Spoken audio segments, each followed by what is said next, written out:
He spent his last $100 on a pile of rust that everyone said was garbage. And 5 days later, a billionaire showed up at his door with a $5 million check. But this story isn't about the money. It's about a man who lost everything: his wife, his savings, his dignity, and found something buried under corrosion that the entire world had forgotten. Something that was never supposed to exist. If you've ever been laughed at for believing in something nobody else could see, stay with me. Drop your city in the comments so I can see how far this story travels. Hit that like button and let's begin. The morning Ethan Vale made the worst decision of his life, or the best one, depending on how you looked at it, started the way most Saturday mornings did in the Vale household, badly. The coffee maker spit out a half cup before the heating element gave up entirely. The second burner on the stove had been dead for 3 weeks. The kitchen faucet had developed a slow, rhythmic drip that Ethan had been meaning to fix since February, and it was now the tail end of October. On the counter, tucked under a ceramic rooster, his late wife Claire had bought at a flea market in Georgia, sat a stack of unopened envelopes. He didn't need to open them. He knew what they said. He'd been knowing what they said for 6 months.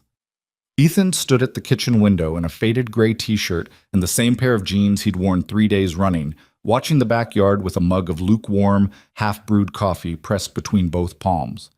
The grass needed cutting. The fence at the far end had developed a lean.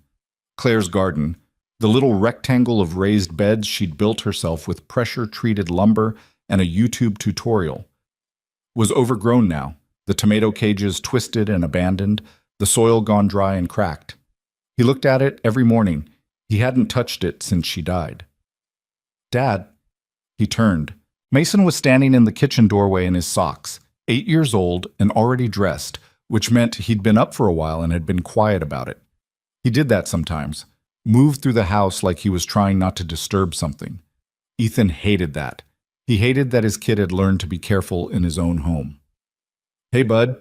Ethan set the mug down. "You eat? There's no cereal." "I know, I'm sorry." He rubbed his face. "I'll get some today." Well, Mason shrugged in the particular way kids shrug when they've decided not to make something a bigger deal than it needs to be. A gesture that on an 8-year-old looked more exhausting than it should. "It's okay," he said. "I had some crackers." Ethan looked at his son for a moment. The boy had Claire's coloring, dark hair, brown eyes, the kind of eyelashes that seemed wasted on someone who spent half his time getting dirt on his face. But he had Ethan's jaw, Ethan's stubborn set to his mouth, and lately, more and more, Ethan's tendency to go quiet when something was weighing on him. "Go get your shoes," Ethan said. "We're going out."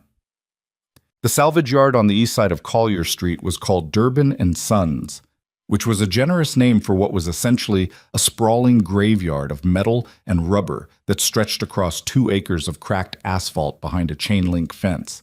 It had been there since before Ethan was born. The owner, Ray Durbin, was somewhere in his late 60s and moved like a man who had personally carried every piece of metal on the property at some point.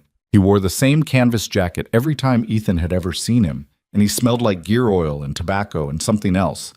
Some particular combination of age and outdoor work that Ethan had always associated privately with men who knew what they were doing. Ethan had been coming to Durbin since he was a teenager. His father had brought him first, back when his father still went places, and somewhere in those early trips between the rows of rusted frames and stripped engines, Ethan had caught something, a feeling he couldn't quite name, not exactly love, not exactly obsession, more like recognition. Like these broken machines were speaking a language he already knew, even as a kid. He'd built a career out of it, eventually. 12 years as an independent mechanic, working out of the 2-car garage attached to the house. Not glamorous, not lucrative, but his. He was good at it, genuinely good, the kind of good that didn't need to be advertised because word got around. And for a long time, that had been enough. And then Claire got sick, and then she was gone. And then the bills started. He had, at this exact moment, $107 in his checking account. He knew this because he'd checked his banking app in the parking lot outside Durbin's while Mason climbed over the back seat to get out the wrong door, the way he always did. $107. After rent, after utilities past due, After the minimum payment on the credit card he'd opened to cover the hospital copays. After the mechanic's supply order he owed Jake Petty at the parts warehouse. $107 was what Ethan Vale had to his name on a Saturday in late October. He told himself he was just browsing. The yard was quiet at 9 in the morning, the kind of quiet that felt earned, a weekend quiet, unhurried, the air carrying the faint smell of rust and old rubber and dried grass. A few other men moved through the rows with purpose, pulling parts, consulting phones. Ethan walked slowly, hands in his jacket pockets, Mason trotting slightly ahead and then doubling back, the way kids do when they're trying to cover more ground than their legs can manage. Ethan passed the row of domestic sedans, past the truck section, 3/4 tons stacked 2 deep, a couple of old Broncos slowly going back to earth. He wasn't looking for anything in particular. He wasn't looking at all, really. He was just moving, the way he'd learned to move through weekends. Keep going, don't stop, don't let the stillness catch you. He almost walked past it entirely. It was at the end of a row, half hidden behind the carcass of a collapsed cargo van, pushed to the edge of the lot as if someone had put it there specifically to be out of the way. The shape was wrong. That's what caught him first. Even buried under corrosion so thick it had changed the color of the metal to a uniform dark amber, the proportions were off. The roofline sat lower than anything around it. The wheelbase was too long or too short. He couldn't decide which. And the fenders flared in a way that didn't belong to any production model he could immediately place. He stopped. Mason nearly walked into the back of him. What? Nothing. Ethan stepped around the van, got closer. The car, whatever it was, had no glass left to speak of. The windshield was gone, replaced by a sagging piece of plywood someone had zip-tied into the frame. The interior was stripped to bare metal, the seats long gone, the dashboard a skeleton. All 4 tires were flat, the rubber cracked and weathered into something closer to leather than rubber. The paint, if there had ever been paint, was invisible beneath the corrosion. But Ethan crouched down and looked at the rocker panels. Then he stood and looked at the roof seam. Then he crouched again and looked at the welds. Something tightened in his chest. "What are you doing?" Mason asked. "Looking." "At what?" "It's just a rusty car." "Hold on." The welds. That was the thing, the thing that didn't belong. Most production cars from the 60s, 70s, even into the 80s, had welds that were perfectly serviceable, functional, industrial. But these welds were different. They were smaller than they needed to be, tighter, more precise. This wasn't a robot weld, and it wasn't a factory floor weld. This was handwork, the kind you got from a craftsman who thought about what he was doing, who took his time when he didn't have to. The kind of weld that existed not because the spec required it, but because someone cared. Ethan laid his hand flat against the quarter panel. Beneath the corrosion, the metal was cold and solid, but when he pressed lightly, there was no flex, no give. The gauge was wrong, heavier than a production car, much heavier. He knocked once with his knuckle. The sound it made was not hollow. "Who owns this?" he said, mostly to himself. "Probably Ray," Mason said helpfully. Cha-cha. Ray Durbin was in his office, a small building that had started life as a shipping container and now had a window unit air conditioner, a space heater, a folding table covered in papers, and a coffee maker that was genuinely impressive in its size. He looked up when Ethan knocked on the open door. "Ethan Vale."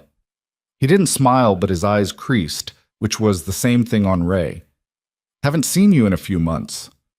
"Been busy." Ethan came in. Mason waited outside, having found a stack of hubcaps to examine. "You got a car at the end of row 7, pushed behind that old cargo van." Ray thought about it. "The dark one." "Can't really tell what color it is." "No." Ray scratched the back of his neck. "That one came in with a lot from an estate sale. Widower up on Mercer County. His whole shop content, tools, parts, miscellaneous. That was one of the miscellaneous." He paused.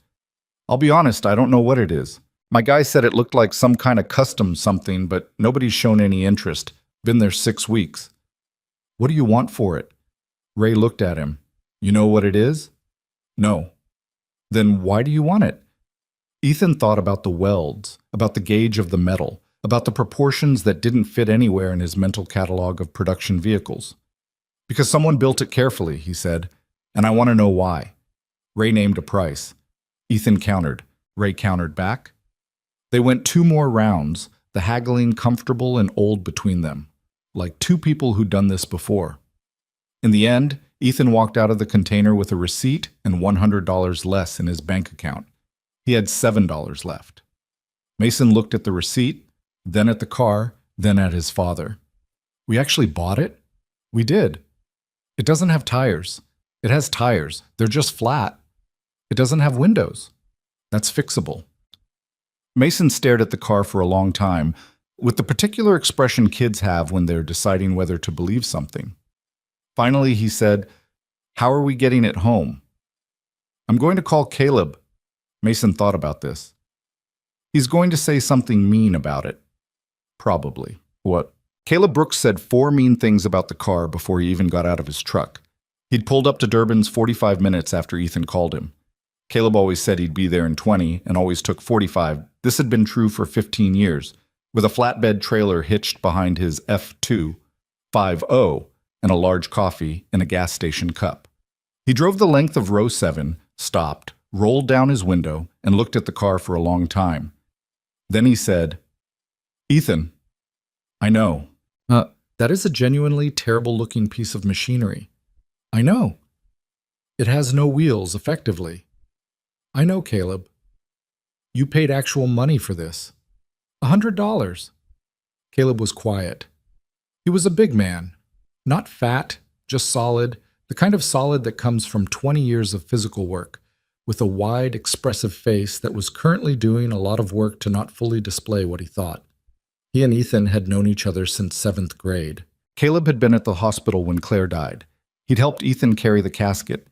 He'd also helped Ethan eat an entire large pizza at 2 a.m. the week after the funeral, which Ethan figured might actually count for more, in the long run.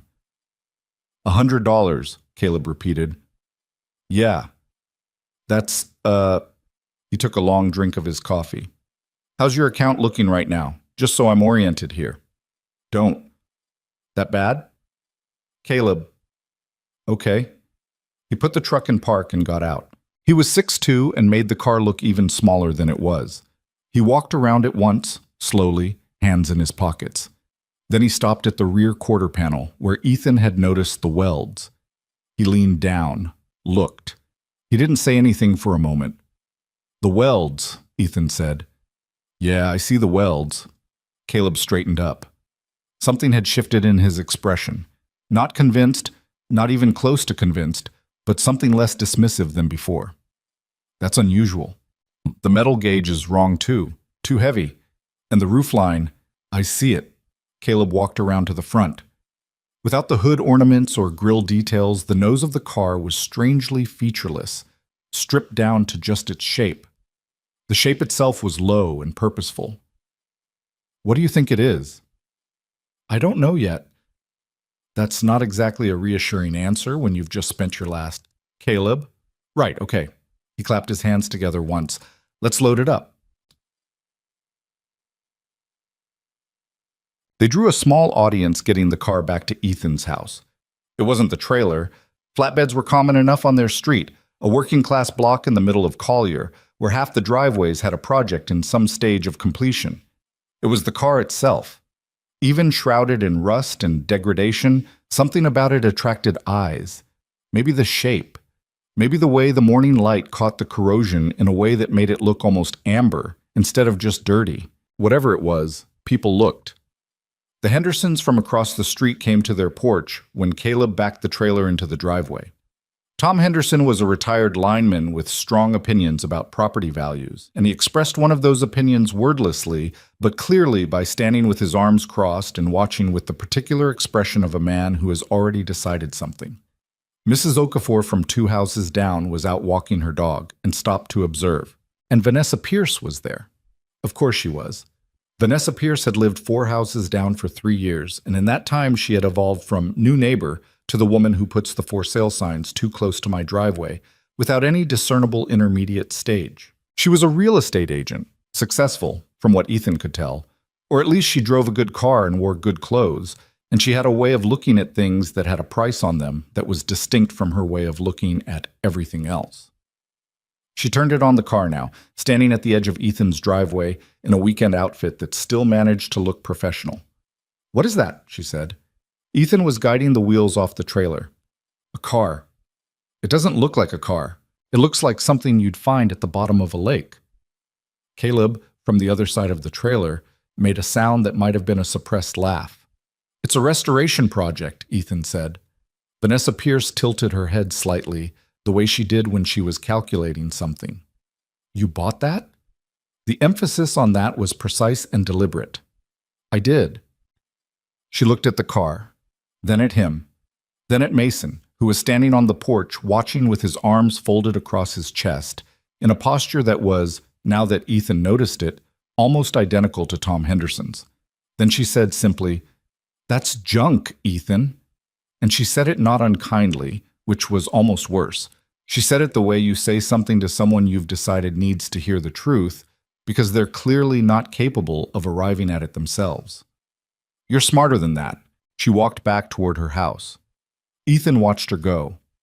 He felt the familiar constellation of feelings the woman reliably produced in him: irritation, mild indignation, and something underneath both of those that he'd never examined too closely. He turned back to the car. "She's not entirely wrong," Caleb said quietly. "I know. I mean, statistically, I know, Caleb." Mason had come down off the porch. He was standing next to the car now, looking at it at his eye level, which meant he was looking at the lower rocker panels and the flat tires. He put his hand on the quarter panel the same way Ethan had done, flat-palmed, pressing slightly. "What are we going to call it?" he asked. Ethan and Caleb both looked at him. "Cars have names," Mason said, in the tone of someone stating an obvious fact. "You have to give it a name." Ethan looked at the car. In the daylight, pulled into his own driveway, it looked different than it had at the salvage yard. Less mysterious, more just honestly damaged. But the lines were still there. Even under everything, the lines were still there. "I don't know," he said. "What do you think?" Mason considered it seriously. He walked along the length of the car, back to front, studying it. He was quiet for almost a full minute. Then he said, "Bolt." "Bolt," Ethan repeated, "like lightning." Mason shrugged. "I don't know. It looks fast, even broken." Ethan looked at Caleb. Caleb looked back at him with the expression of a man reserving judgment. "Bolt," Ethan said again, quietly, to no one in particular. He looked at the car one more time. "Okay." The first week with a new project had a particular rhythm that Ethan knew well. A rhythm made of patience and frustration and small discoveries that either clarified things or made them more confusing. He'd learned a long time ago not to force it, not to come in with too much agenda. You listened to what the machine was telling you before you started asking it questions. He started that Saturday afternoon, after Caleb had gone home and Mason was inside watching something on the tablet. He brought the car into the garage, wrestled it off the trailer with a come-along and a lot of profanity, and spent the first 2 hours doing nothing but looking, not touching, not disassembling, just looking. He walked around it. He got under it with a flashlight. He stood back and looked at the profile against the garage wall. He opened the door. The passenger side, the driver's side latch was fused shut from corrosion, and looked at the floor, the firewall, the underside of what had been the dash. He lay on his back and looked up at the car from below with a flashlight until his eyes ached. What he found confirmed everything the welds had suggested and added several new questions on top. The frame was not production. He was certain of that before the sun went down. It was fabricated, custom built from the ground up by someone who knew exactly what they were doing. The cross members were in different positions than any production chassis he'd ever worked on. The geometry of the front suspension, he could see the mounting points, even with the components long gone, was unusual. Unusual in a specific way, unusual in a thought-about way. Racing geometry, not street racing, not even road rally. Endurance racing. The angles, the approach. Whoever designed this suspension was thinking about hours of sustained high-speed cornering, thinking about heat management and fatigue and the particular demands of a car that needed to perform not for 30 seconds but for 30 hours. Ethan sat on his garage floor and held his flashlight and felt the specific sensation of realizing that the thing you've gotten yourself into is significantly larger than you originally estimated. "What are you?" he said to the car. The car did not answer, which was normal, but the silence felt different than usual. He didn't sleep much that night. This also was normal. Sleep had been unreliable for him since Claire died, coming in fragments, deserting him at 2 or 3 in the morning and refusing to return. He'd made a kind of peace with it. He got up, made coffee with what he had, which was not much, the can was mostly empty, and sat at the kitchen table with a legal pad and wrote down everything he'd noticed about the car. The list took 20 minutes to write. When he was done, he read it back, and what he'd written looked like this: custom fabricated frame, no production equivalent identified. Front suspension geometry consistent with long-distance endurance application. Rear suspension mounting points suggest independent setup, unusual for presumed era of construction. Metal gauge significantly heavier than production standard. Weld quality exceptional. Hand finished, not machine. Body proportions inconsistent with any known production model. Overall length, approximately 175 inches. Width, approximately 68 inches. Roofline height, approximately 48 inches. He stared at that last number. 48 inches was low, very low. Even for a sports car of the era, he was mentally placing this in, somewhere in the late 60s, early 70s, based on the construction techniques. 48 inches was low in a way that suggested intent. You didn't build a car that low for comfort. You built it that low because you needed it down in the airstream, because drag mattered to you, because speed mattered to you, because someone had sat down and designed this thing with a very specific, very serious purpose in mind. He wrote one more line at the bottom of the page. This car was built to race, not for show, not for sport, built to win something. He underlined it twice. Sunday morning, he took photographs. He used his phone. The camera was better than it had any right to be on a 4-year-old device. And he took about 200 photos over the course of 3 hours.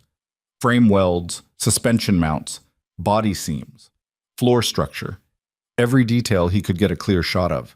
He was methodical about it in the same way he was methodical about everything mechanical, starting at the front and working back, then underneath, then interior, then exterior in full light and shadow. He wasn't sure what he was going to do with the photos. He wasn't on any forums, wasn't part of any online car communities. He'd never been much for the social media of the hobby world. Too much argument, too many people who knew what a car was worth without having touched one. But he knew someone who was. He called Caleb at 11, interrupting what Caleb described as a productive morning of doing absolutely nothing, and told him about the frame geometry and the suspension mounts and the height measurement. There was a pause on the line. "Say that last number again," Caleb said. 48 inches. Another pause. "That's not... I know. For the era you're talking about, that's basically... I know. Ethan, that's prototype territory."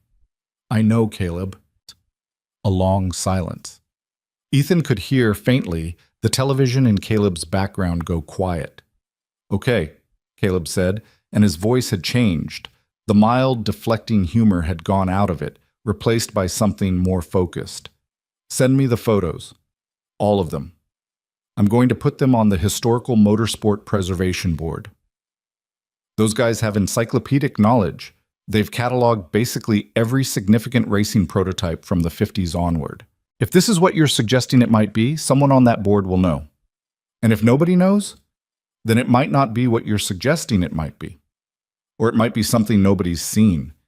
Caleb said nothing for a moment. "Yeah," he admitted. "Or that." Ethan sent the photos.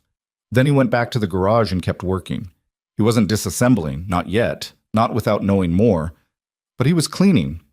Carefully, deliberately, using the techniques he'd developed over years. Wire brush where necessary, chemical rust converter where appropriate, compressed air and patience everywhere else. He wasn't trying to expose the original metal, not fully, just trying to get under the surface layer enough to see what was underneath. He started with the driver's side door. It was intact, dented, corroded, but structurally sound. He worked the rust converter into the deeper pockets, let it sit, worked it out.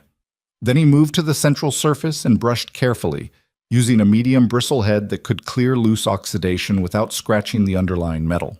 He found the first marking at 2 in the afternoon. It was stamped into the metal chut.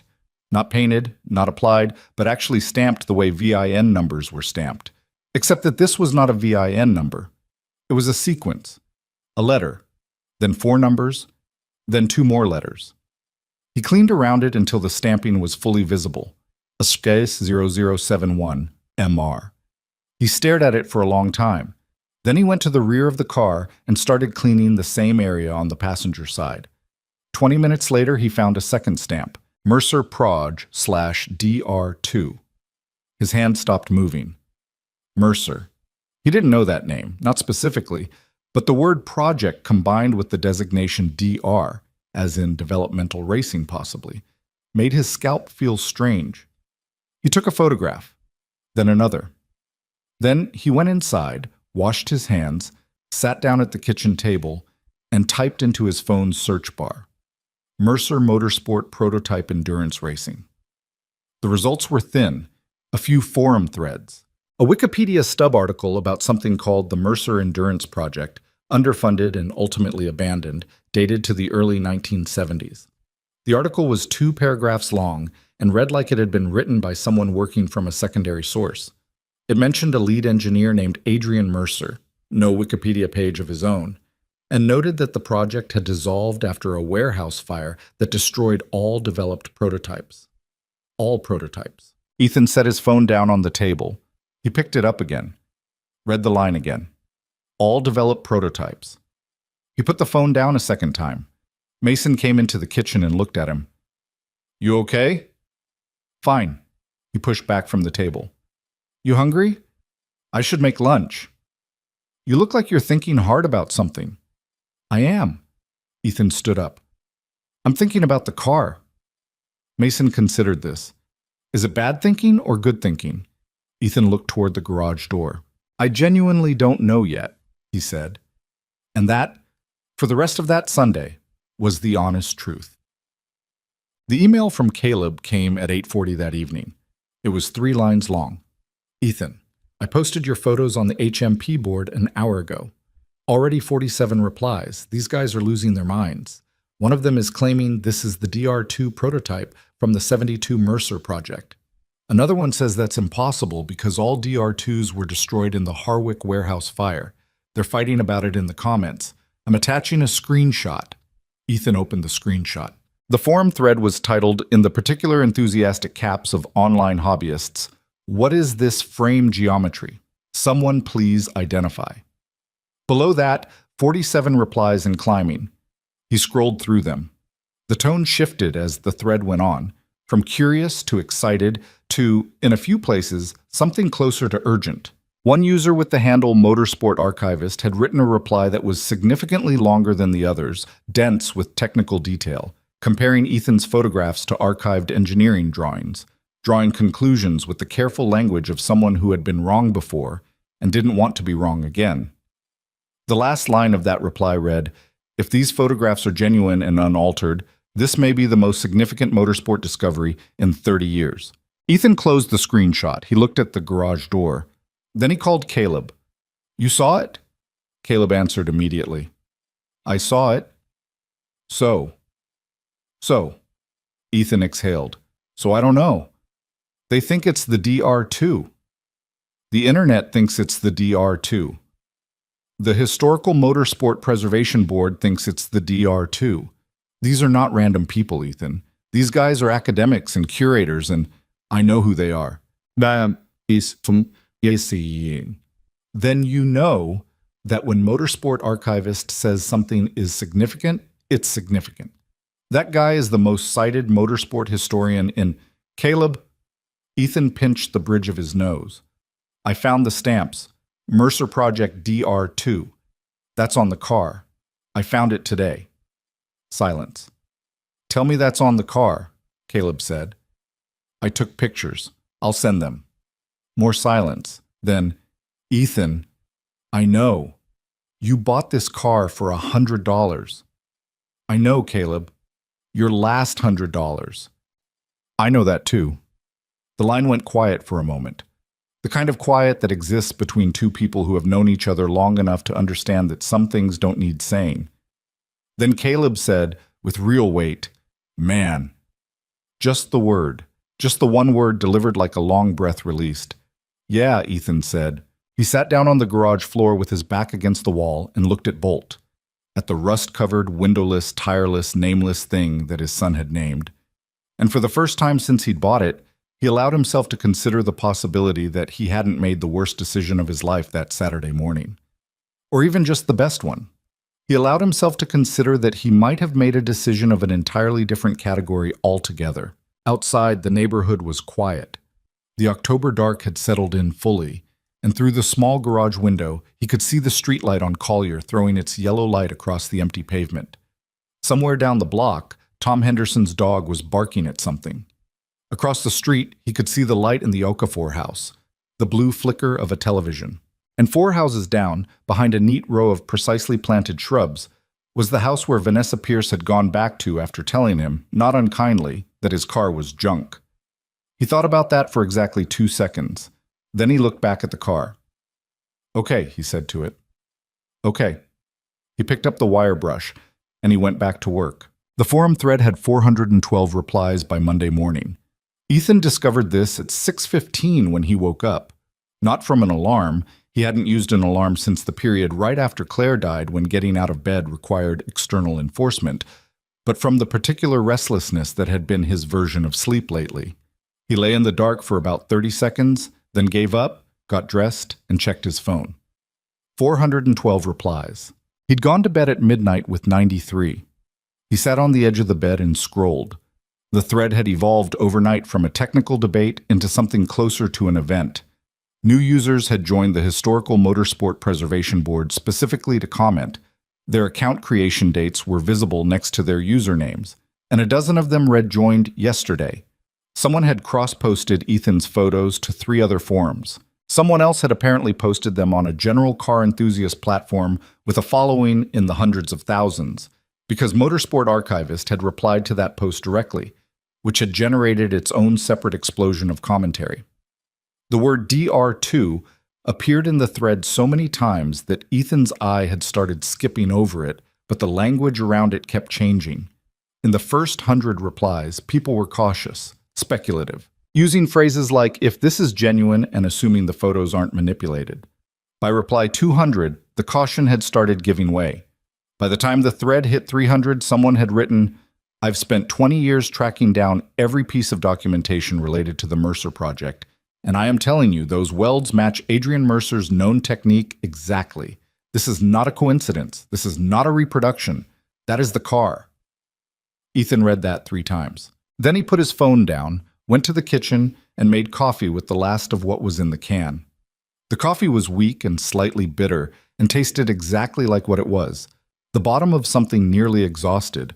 But it was hot, and he held the mug with both hands the same way he always did, and stood at the kitchen window and looked at the overgrown garden.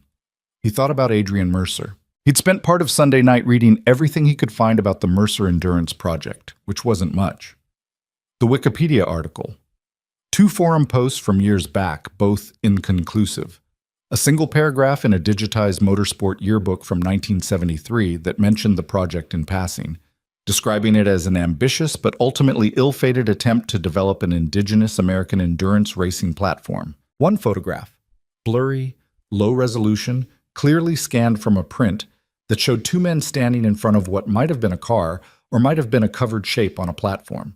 The caption read, "A. Mercer and Associate, Harwick Facility, 1971. That was it. That was the sum total of what the public record had preserved of Adrian Mercer and his work. Ethan thought about that, about a man who had apparently built something extraordinary, something so far ahead of its time that 50 years later people were losing their minds over photographs of its surviving welds, and who had been reduced by history to 1 blurry photograph and a paragraph in a yearbook. He thought about what it meant to build something that nobody remembered. He didn't let himself think about it for too long. Mason came downstairs at 7, and Ethan made him eggs. He'd gone to the gas station mini-mart the previous evening, which was a humiliating way to grocery shop but necessary. And they ate together at the kitchen table, which was something Ethan tried to make happen at least once a day because Claire had always insisted on it, and he'd found, after she was gone, that it was one of the things he missed most specifically. Not dinner, necessarily, just the table, just the sitting down together. "People are talking about the car online," Mason said, through a mouthful of eggs. Ethan looked up. "How do you know that?"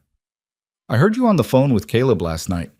Mason said this without any particular emphasis, as if the answer were obvious, which Ethan supposed it was. "What are they saying?" "They think it might be something important." "Like how important?" Ethan considered the question. "I don't know yet," he said, which was partly true. The part that wasn't true, the part where he was beginning to have a rough, frightening sense of exactly how important. He kept to himself.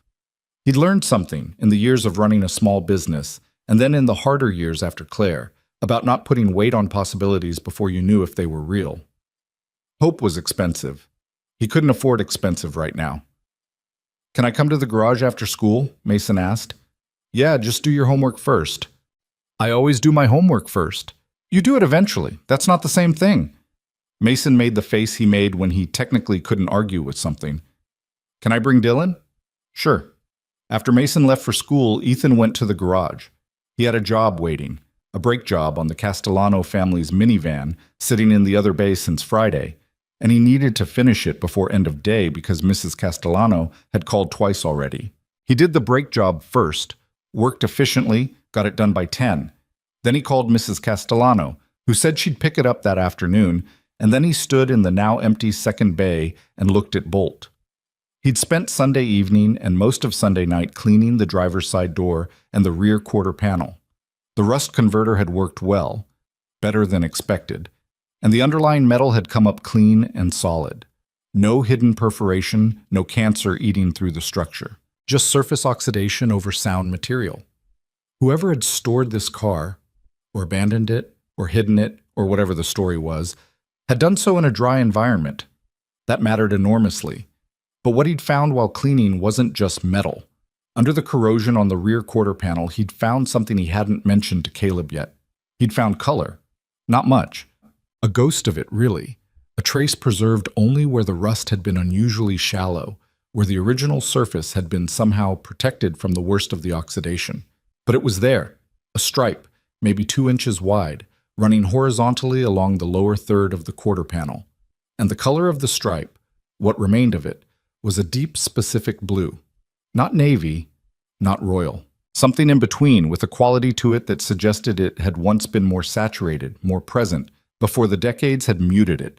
He'd photographed it, included it in the batch he'd sent Caleb, but he hadn't said anything about it specifically, partly because he wasn't sure what it meant, and partly because saying something about it felt like it would make it real in a way he wasn't ready for yet.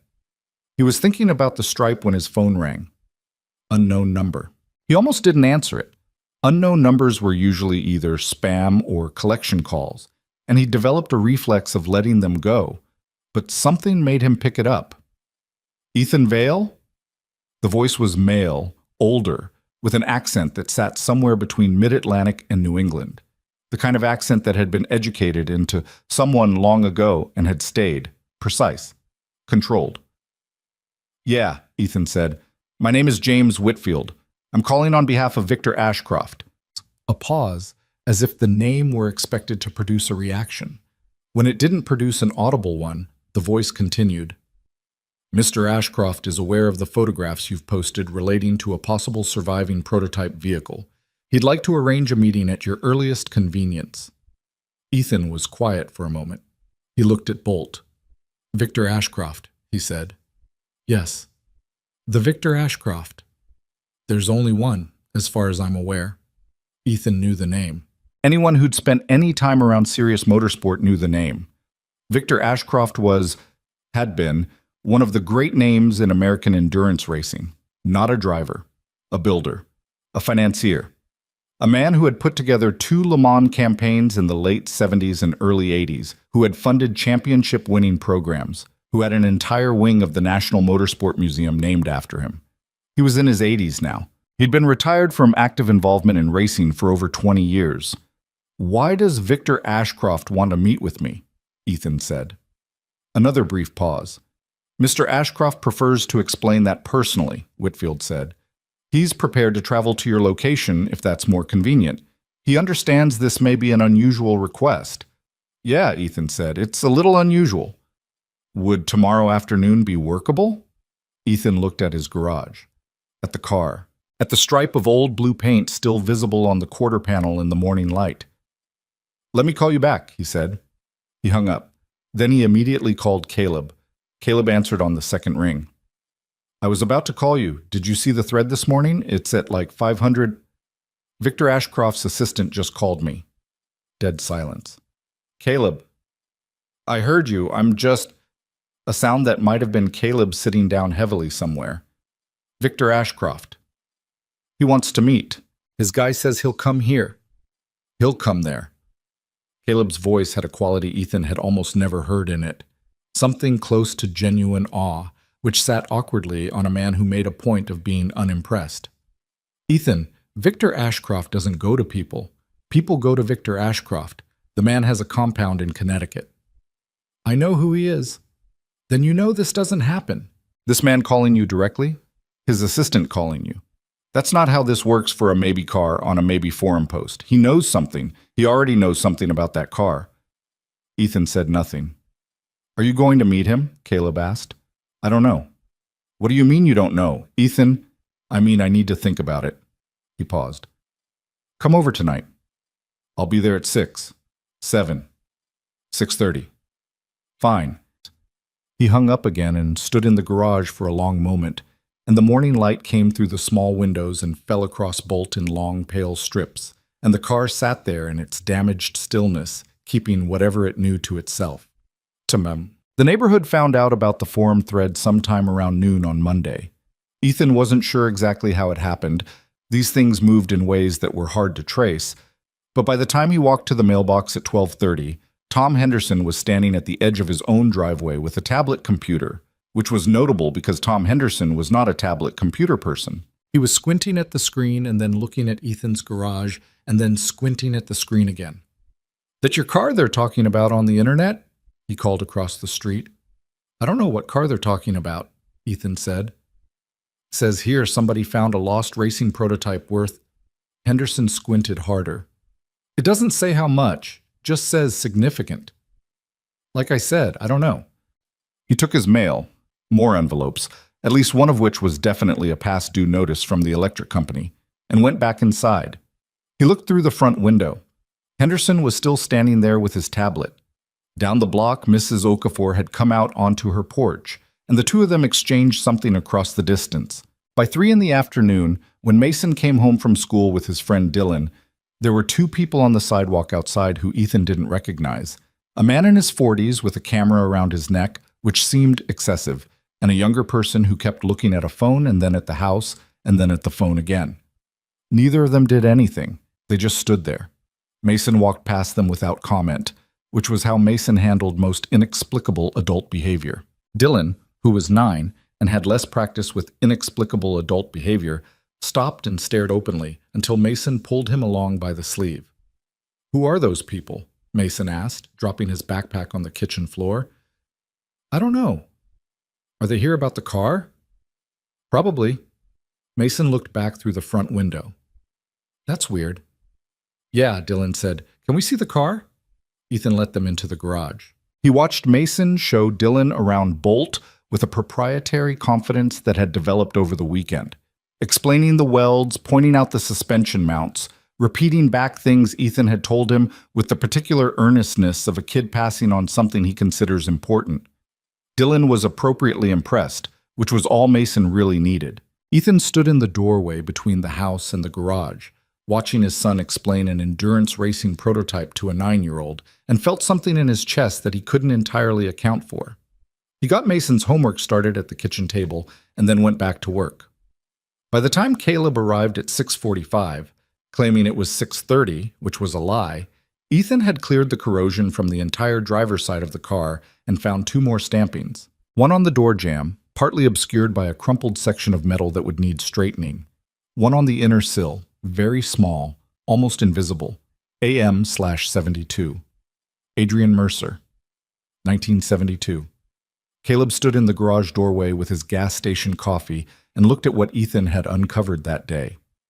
He was quiet for a long time. "The stripe," he said finally. "I know."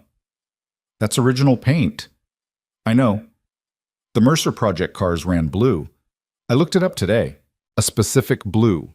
Ashcroft blue, they called it, because Victor Ashcroft funded the paint development along with everything else. Custom mixed. There are 2 known color samples in existence, both in private collections." Caleb stepped closer, crouching down to look at the stripe. "That looks like that color." "Yeah." Caleb straightened up. He looked at Ethan. "Tell me about the phone call." Ethan told him. Caleb listened without interrupting, which was unusual for him.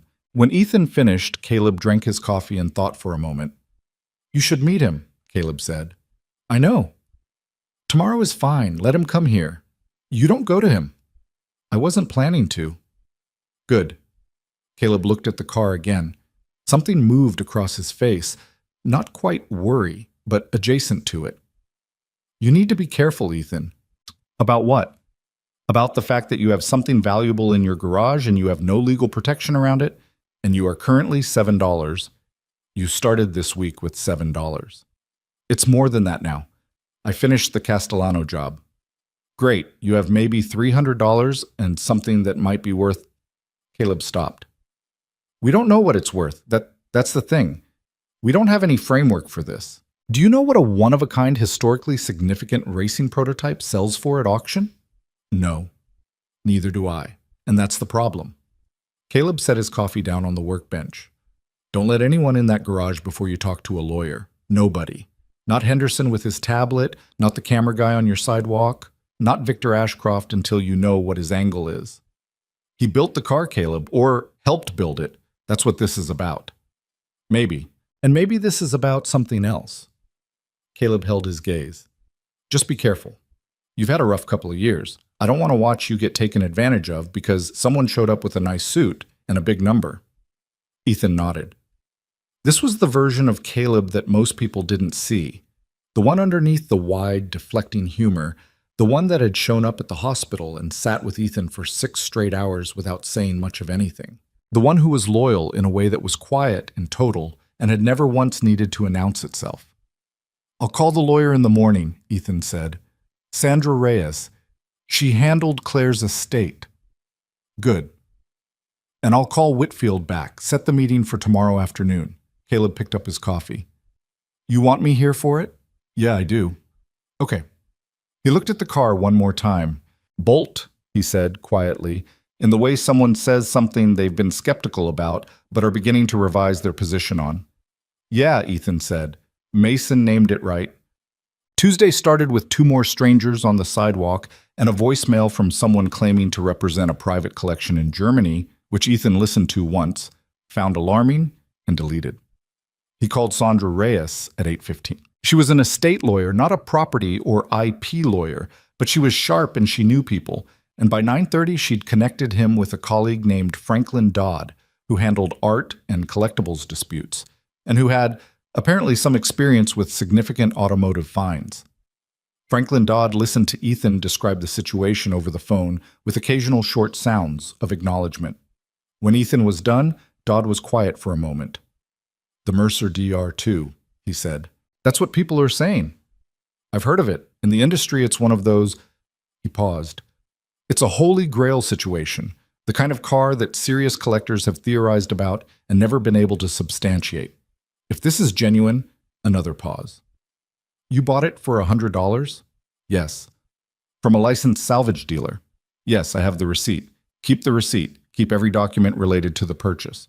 Don't let anyone take photographs inside the vehicle or of any identifying marks without written permission and a signed non-disclosure agreement. And when Victor Ashcroft shows up at your door—" Dodd's voice carried a particular weight when he said the name. "Don't let him tell you what it's worth.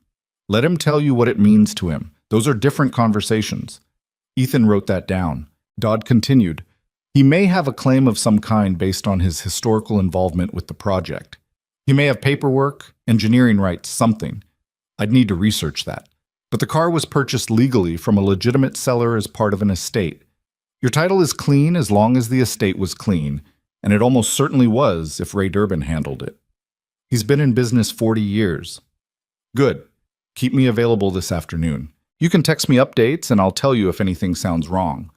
After he hung up with Dodd, Ethan went to the garage and stood with Bolt for a while. He hadn't started the engine, hadn't even looked for the engine yet. The hood was fused shut from corrosion, and he hadn't wanted to force it until he understood more about the car's structure. But standing here now, the morning after the phone call, the morning before the meeting, he walked to the front of the car and put both hands on the hood and felt the metal under his palms.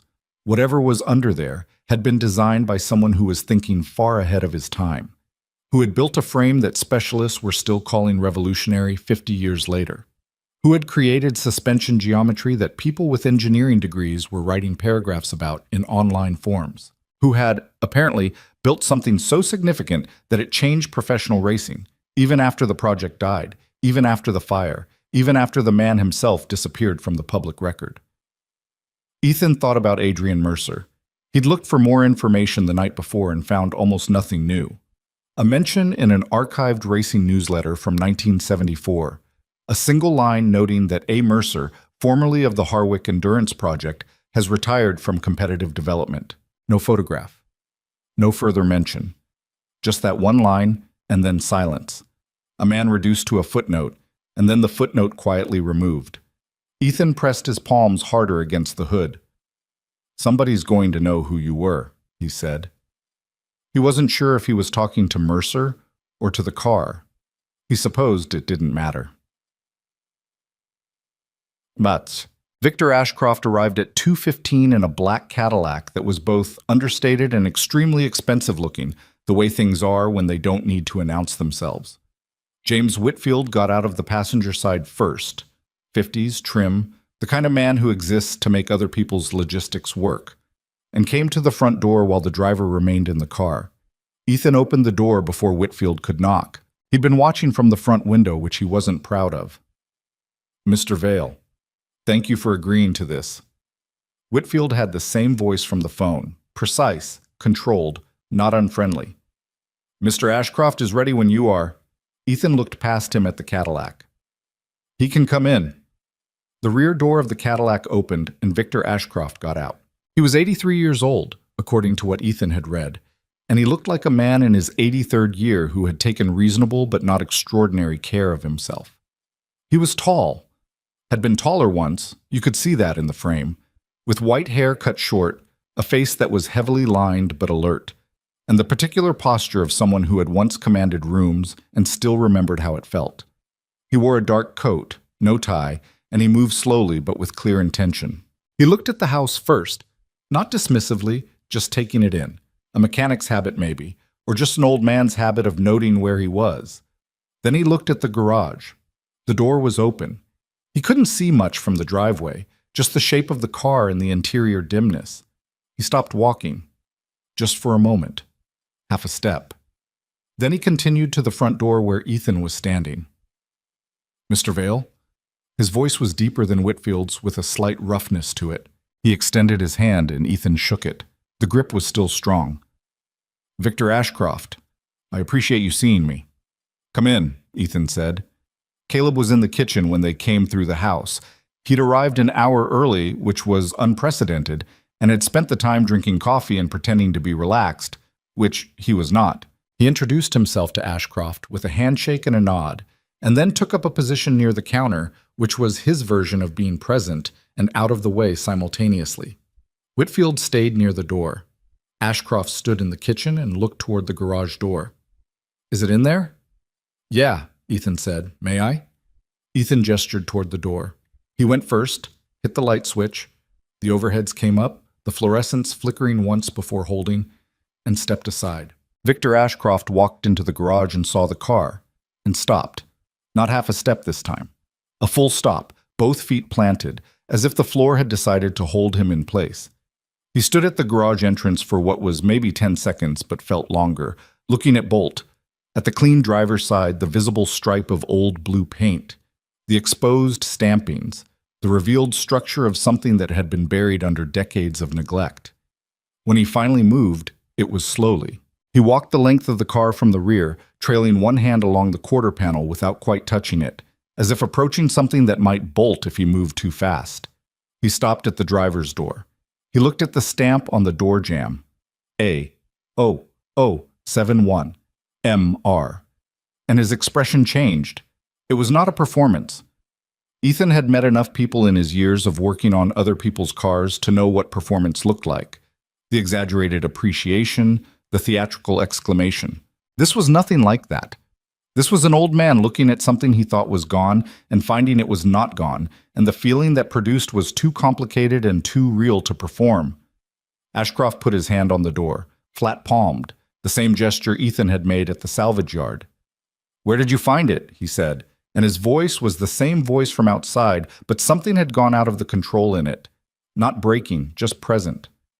"Durban Salvage, East Collier Street, the estate lot." Ethan looked at him. "You knew it was here?" "No." Ashcroft shook his head slowly. "I've been trying to find it for 30 years. He moved to the rear of the car, crouched down, carefully, with the deliberateness of someone whose joints required negotiation, and looked at the rear of the frame. "We thought it burned. There was a fire at the Harwick facility in 1972. 3 of the 4 prototypes were confirmed destroyed. The 4th," he stood back up, using the rear bumper to push himself upright. "We found evidence consistent with destruction, frame material, body panels. But the accounting was never quite right. Adrian never believed it burned. He said the weight ratios of the ash and recovered material were wrong." He looked at Ethan. "We thought he was in denial. A man who'd lost 20 years of work. We thought he needed to believe it had survived." "Maybe he was right," Caleb said from the garage doorway. Ashcroft looked at him. "Maybe he was." He turned back to the car. "The DR2. We called her that internally. Development Racer 2. Adrian called her something else. He called her..." He paused and something moved across his face. "He called her something else." Ethan waited. Ashcroft looked at the car for another moment. Then, very quietly, so quietly that Ethan almost didn't catch it, he called her the one that would last. The garage was silent except for the fluorescent flicker and the distant sound of the street outside.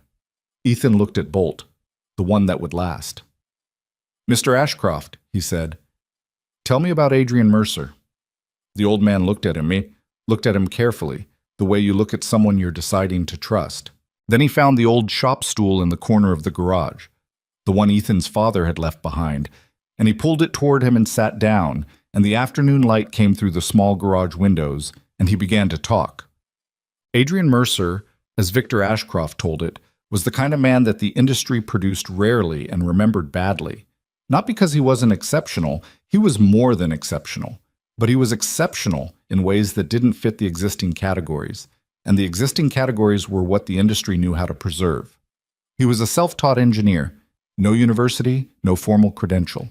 He'd learned by doing, which in the early days of American endurance racing meant learning by breaking things and understanding why they broke. By the time Ashcroft met him in 1968, Mercer was 32 years old and had already developed 2 significant suspension innovations that major manufacturers had quietly incorporated into their production programs without attribution or compensation. He knew this. He didn't fight it. He was more interested in the next problem than in credit for the last solution. "He was the least ego-driven engineer I ever worked with," Ashcroft said. He was sitting on the stool with his coat on, his hands folded over his knee, speaking with the steady recall of a man who had organized this history in his memory many times and knew exactly where each piece was. That's a rarer quality than it sounds. Most brilliant people have some version of a ledger, what they've given, what they're owed. Adrian didn't keep a ledger, he kept notebooks.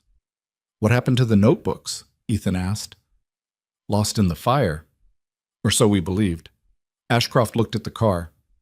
The DR2 was the culmination of 7 years of his work. Everything he'd developed, the frame geometry, the suspension approach, the weight distribution philosophy, it was all in that car. He built her by hand, essentially. He had 2 assistants, and I provided funding and access to materials, but the design was his. Entirely his. She was built to run Le Mans, to run it and win it. Did she ever race? Caleb asked. She never left the facility. Ashcroft's voice was even, but the evenness had effort in it. We were 6 weeks from the first competitive event when the fire started. It was electrical. The building went quickly. He paused. 3 prototypes destroyed. Adrian's notebooks. 4 years of development documentation. And the DR2, or so we thought. He looked at the car. Adrian disappeared from the scene after that. He did some consulting work. I know he did. There are traces of his thinking in several programs from the mid-70s onward, but he never worked on anything major again.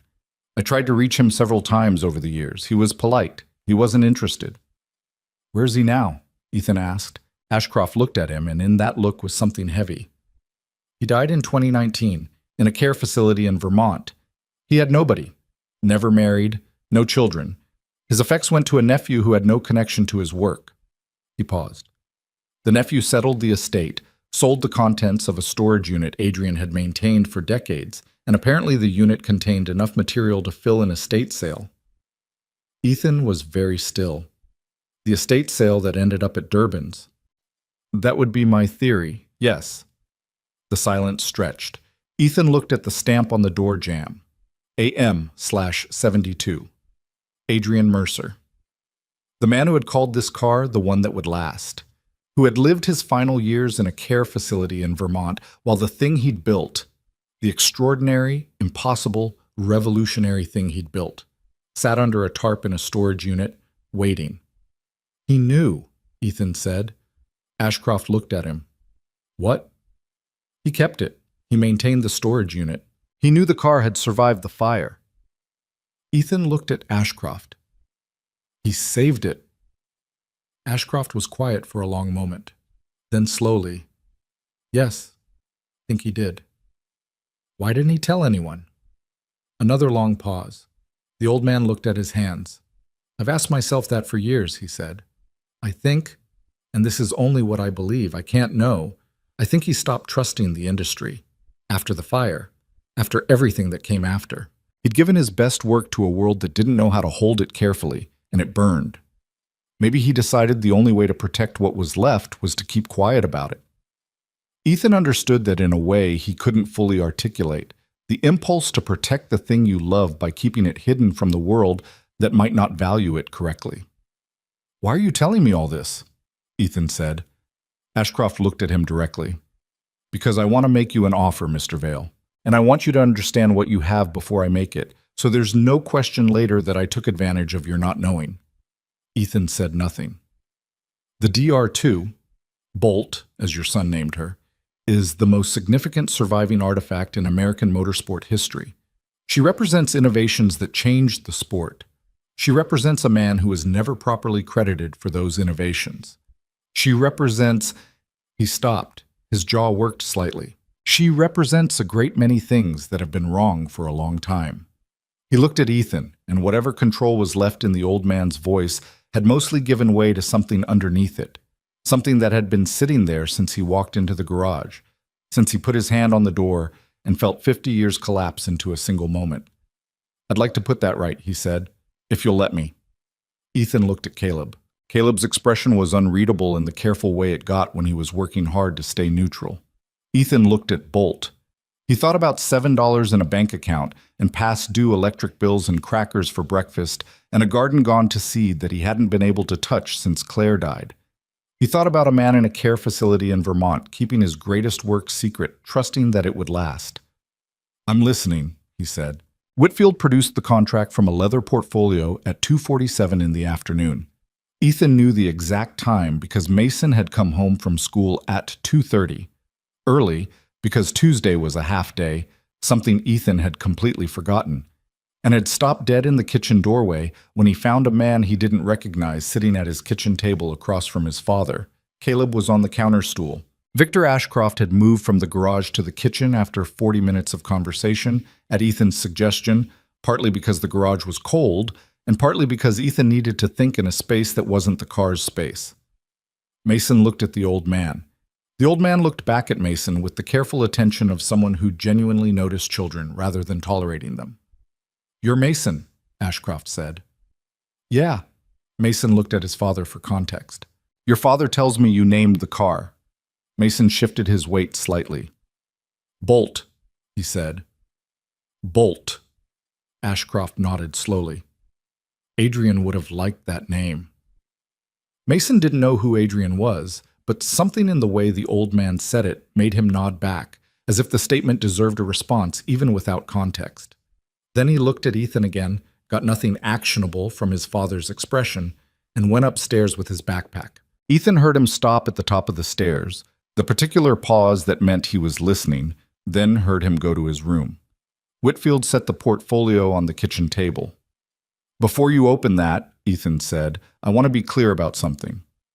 Ashcroft looked at him. This isn't a negotiation today. I'm not signing anything today. Ethan kept his voice even. He was aware of Caleb's presence at the counter, the steadying effect of it, and he was aware of Franklin Dodd's instruction from that morning.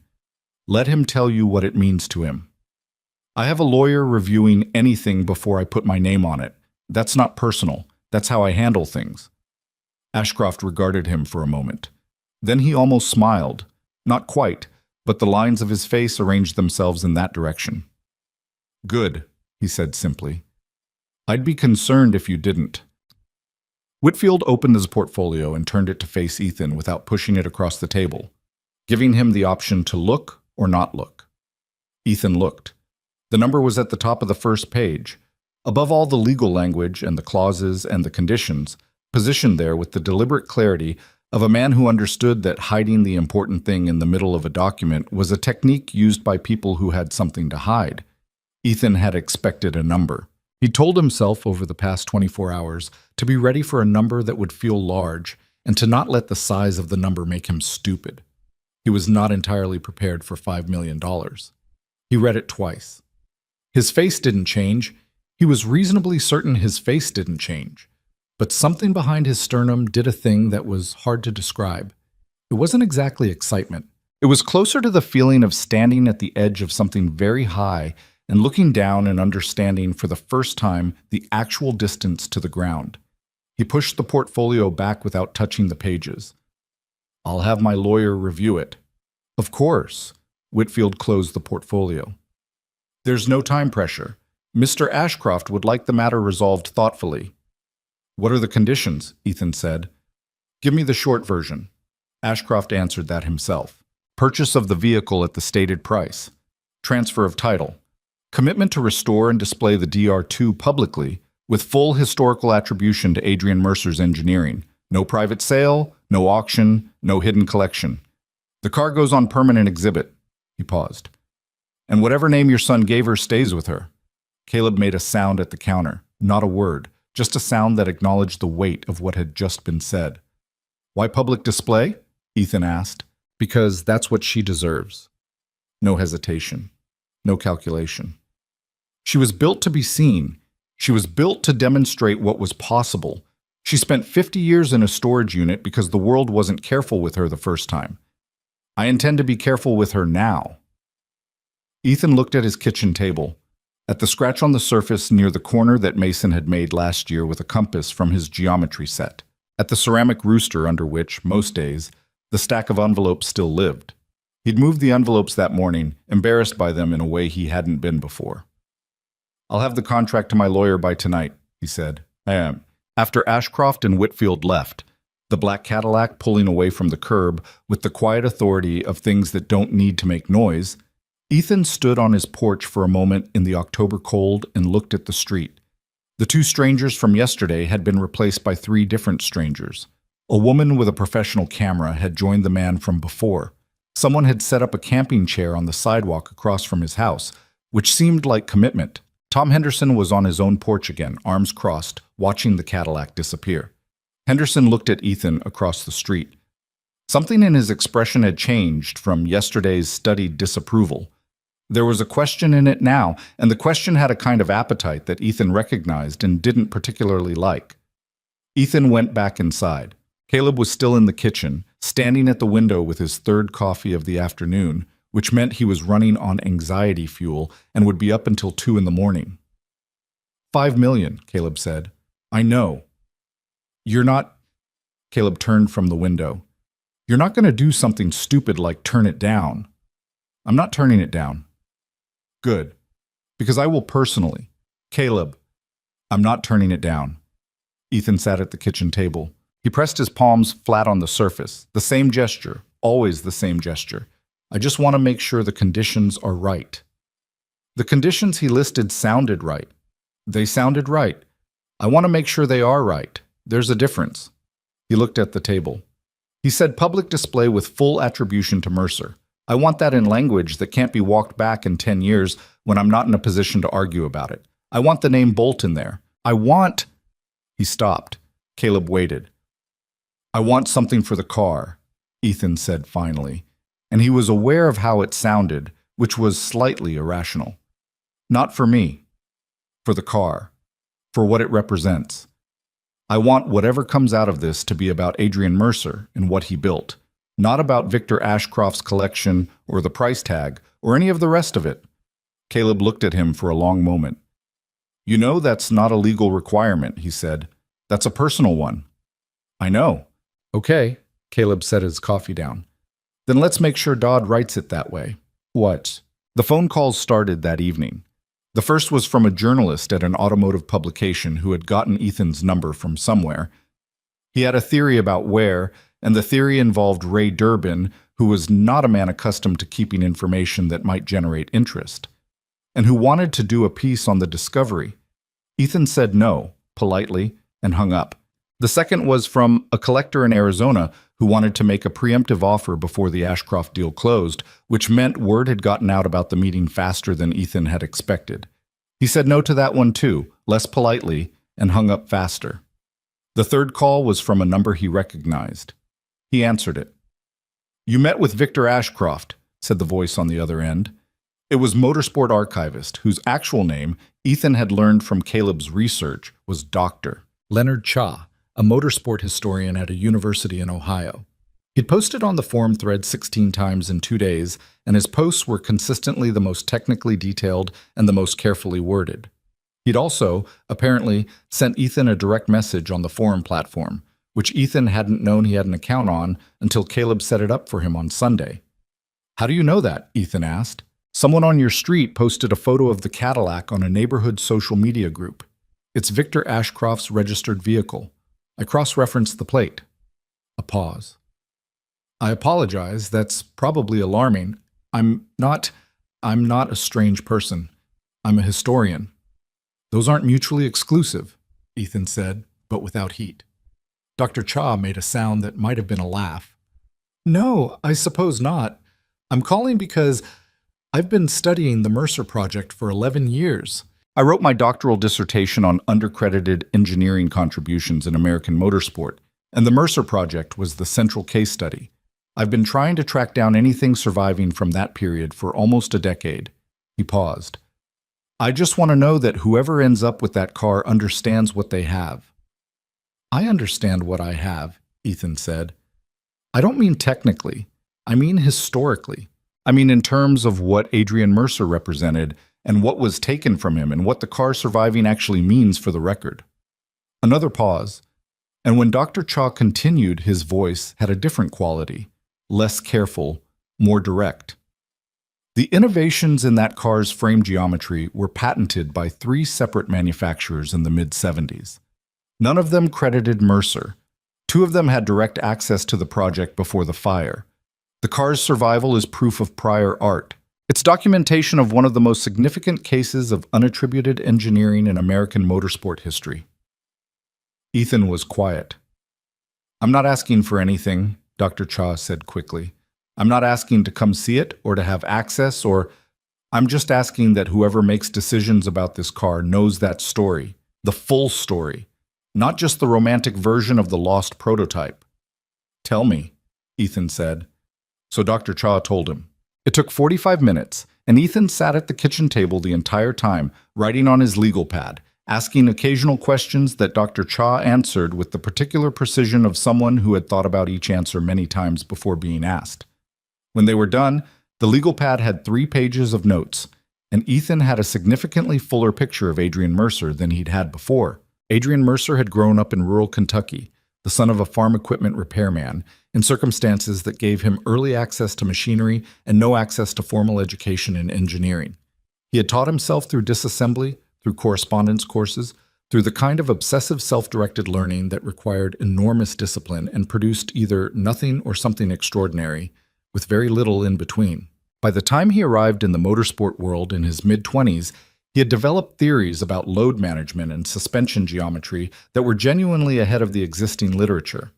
He had tried to publish some of these theories. The publication had gone nowhere. He didn't have credentials. Instead, he applied them.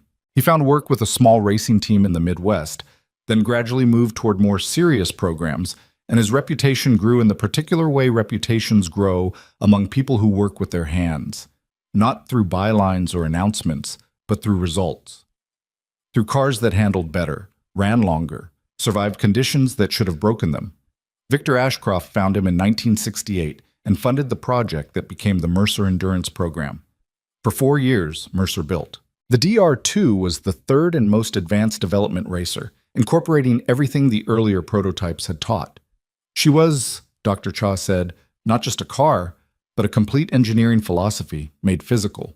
The suspension geometry alone was a decade ahead of what the major European manufacturers were running.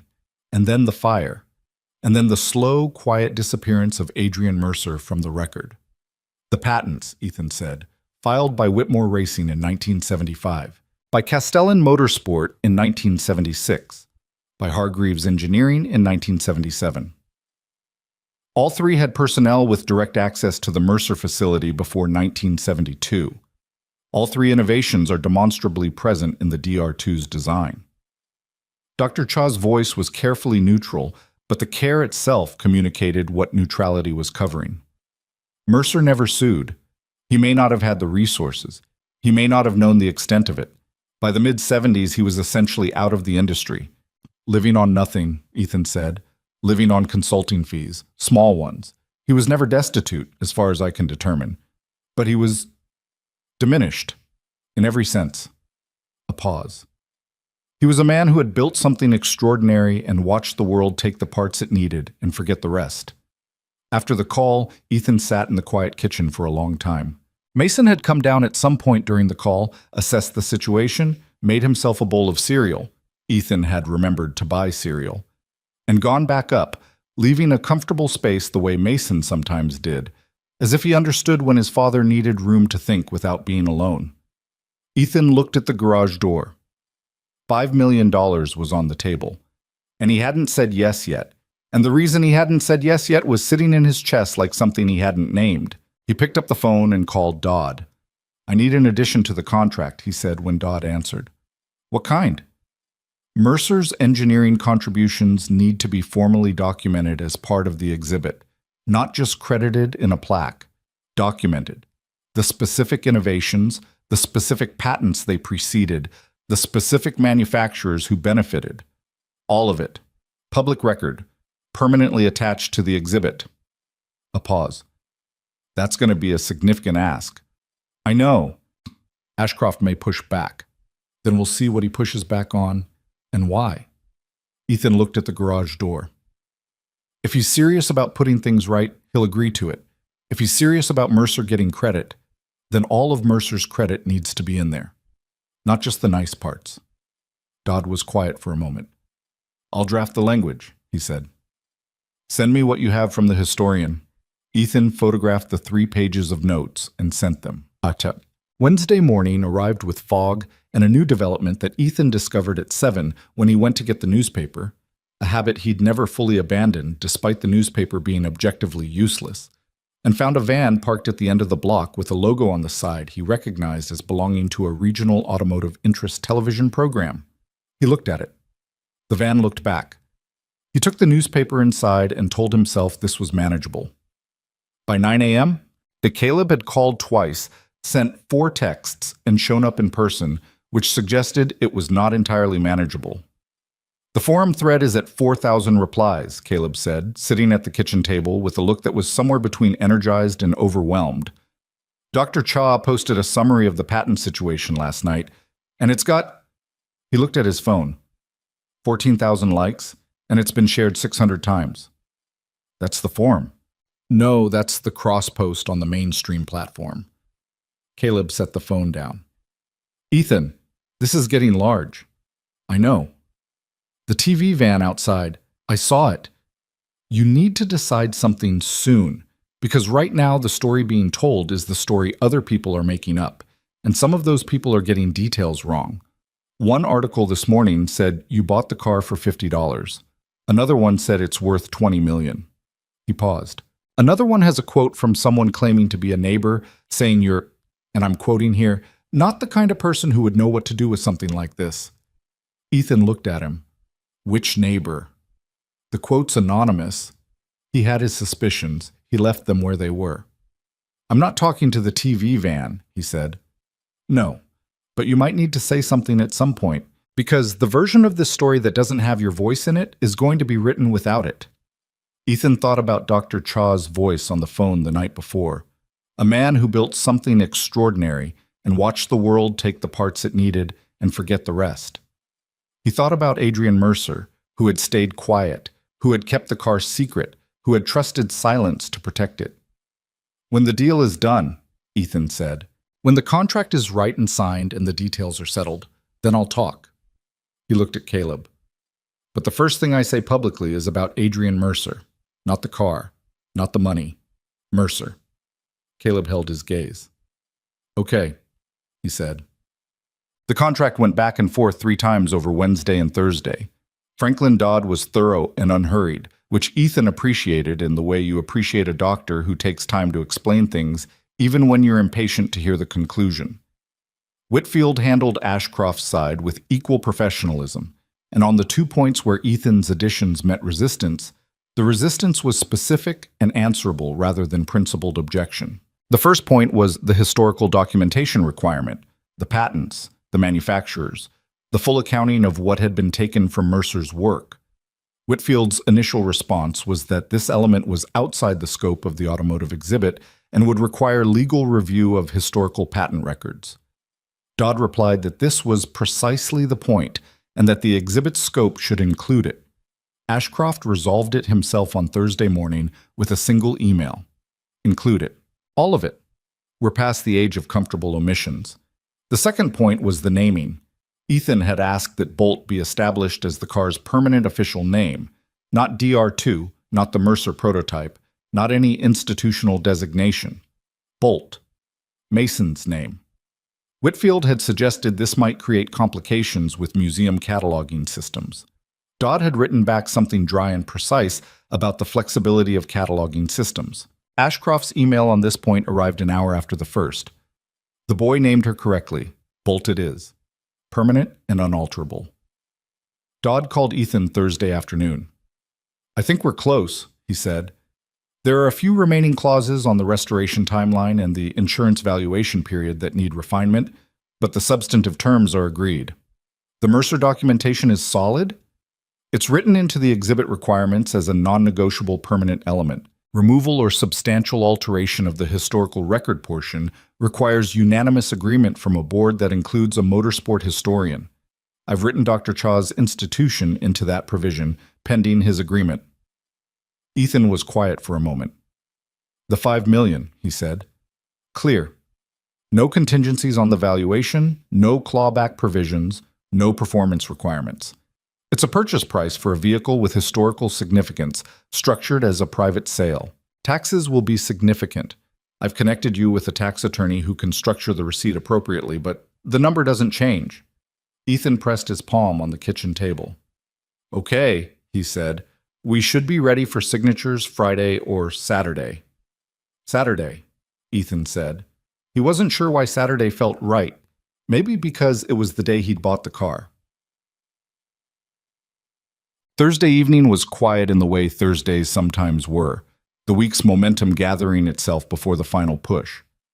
Mason had a school project due, something involving a poster about ecosystems, and he'd spread construction paper and markers across the kitchen table with the particular territorial confidence of a child who has decided this is his workspace now. Ethan sat at the end of the table, not in the way, doing paperwork, the real kind, the unglamorous kind, The catch-up on overdue invoices and past due notices that $5 million was about to make permanently irrelevant, but which still required handling because the world didn't pause while you waited for things to change. He was looking at the electric bill when Mason said, without looking up from his poster, "Are we going to be okay?" Ethan looked at him. "Yeah." "Because of the car?" "Yeah, Mason drew a careful line with a green marker. "How much is it?" Ethan considered the question. Not the answer, the question, and who was asking it. Mason was 8. He knew the word debt the way kids knew that word when it had been present in the house. Not its full mechanics, but its weight. He knew the electric company letter. He knew crackers for breakfast mornings. "Enough," Ethan said. "More than enough." Mason nodded, still looking at his poster. He added a tree, then a smaller tree next to it. Then he said, "Is that why the people are outside?" "Partly." "Vanessa Pierce told Mrs. Okafor that you got lucky." He said this in a tone that was not particularly charged, just reporting, but his hand paused on the marker cap. Ethan looked at his son. "When did she say that?" "This afternoon, when I was coming home. She was talking to Mrs. Okafor on the sidewalk, and she said you got lucky and you wouldn't know what to do with it." He finally looked up. "Is that true?" "The lucky part, maybe," Ethan said. "The other part? No." Mason considered this with the seriousness he applied to things he'd decided mattered. "I don't think it was just luck," he said. "Nobody else saw it. Everybody else walked past it." Ethan looked at his kid for a moment. "Yeah," he said. "That's true." He went back to the electric bill, but the envelope stayed unread. Friday arrived with the fog finally cleared, autumn light sharp and cold through the garage windows, the street outside its quietest since Monday. The TV van had been replaced by a single woman in a parked car, consulting a laptop, who may or may not have been a journalist, and who Ethan had decided to simply ignore. He spent the morning in the garage. Not working on Bolt, he'd made a decision early in the week that he wouldn't continue the restoration himself beyond what he'd already done. The car would be restored by specialists, people with the resources and the historical expertise to do it correctly, and trying to push further before that process began risked doing more harm than good. He'd made his peace with that. Instead, he sat with the car. He brought his coffee in and sat on the shop stool that Victor Ashcroft had used, and he looked at Bolt in the morning light and tried to feel what he felt about it. It was complicated. It had been complicated since the beginning, really. Since the moment at the salvage yard when he'd crouched down to look at the welds and felt something he couldn't name but couldn't ignore. He'd told Ray Durbin he wanted to know why someone had built it carefully. That was still true. The knowing. That was what had driven this from the start. Not the money, not the discovery, not the forum thread or the Cadillac in his driveway. Just the need to understand why someone had cared this much. And now he knew. Someone had cared because they believed in what the car could be, because they could see in its design something that the world hadn't caught up to yet. Adrian Mercer had built a car that was 10 years ahead of its time, and then watched the time catch up without ever getting to see what he'd built run at speed, heard at full voice, doing the thing it was made to do. That felt like something. It felt like a specific kind of loss that Ethan understood in a way that had nothing to do with cars. He pressed his palm against the driver's door. The metal was cool in the morning air, solid. "Somebody's going to see you right," he said quietly. Not to Mercer this time, just to the car. He sat with that for a while. Vanessa Pierce knocked on the garage side door at 11:15 on Friday morning. Ethan heard the knock, recognized it as the side door, and took a moment before he got up from the stool. He walked to the door, opened it. She was standing on the narrow strip of concrete that ran along that side of the house, dressed for work in a charcoal blazer and slacks, holding a paper coffee cup with both hands in a gesture that was either cold or defensive or possibly both. "Ethan," she said. "Vanessa." She looked past him at the car. She'd never actually seen it from up close. She'd been on the driveway looking from a distance that Saturday, and she'd been across the street for most of the week. From here, with the morning light coming through the windows and the cleaned sections of the body visible against the remaining corrosion, it looked different.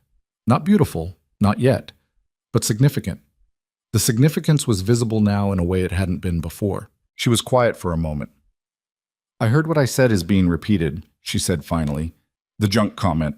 Someone apparently posted it on the neighborhood app." Ethan said nothing. "I'm not—" She stopped. She looked at her coffee cup. When she looked up again, her expression was doing several things at once, none of which she seemed entirely comfortable with.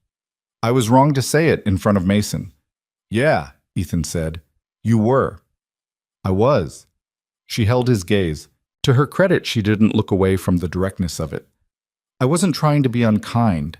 I was—" She paused. "I was being practical, I thought.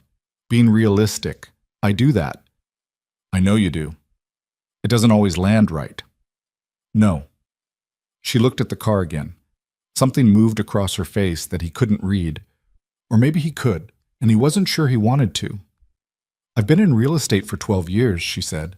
"You spend 12 years looking at things people are attached to and trying to figure out the gap between what they think something is worth and what someone else will actually pay for it.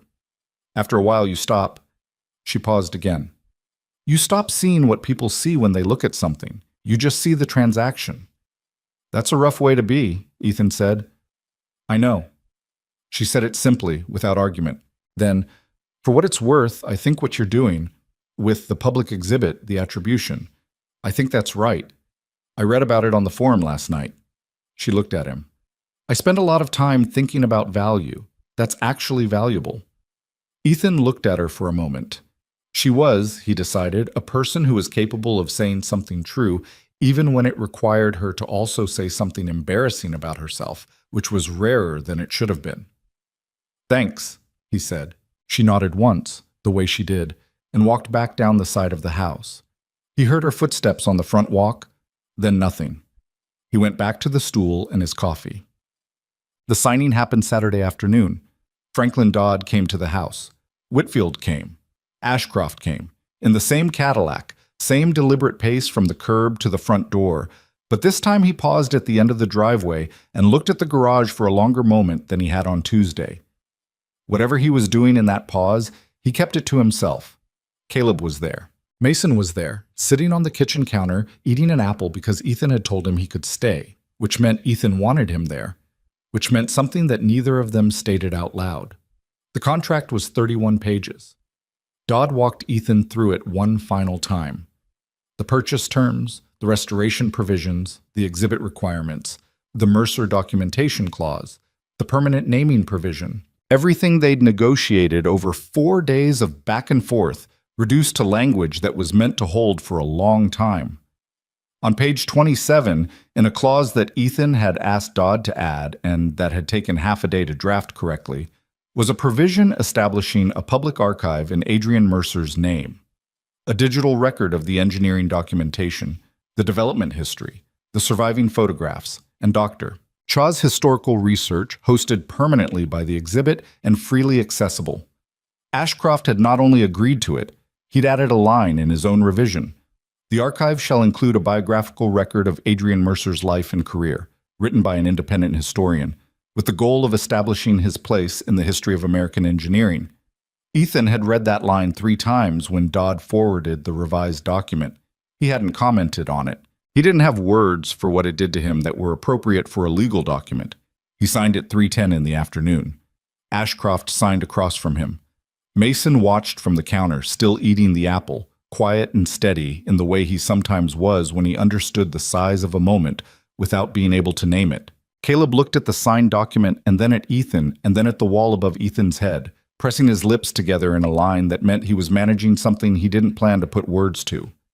Whitfield collected the documents. Dodd made his notes.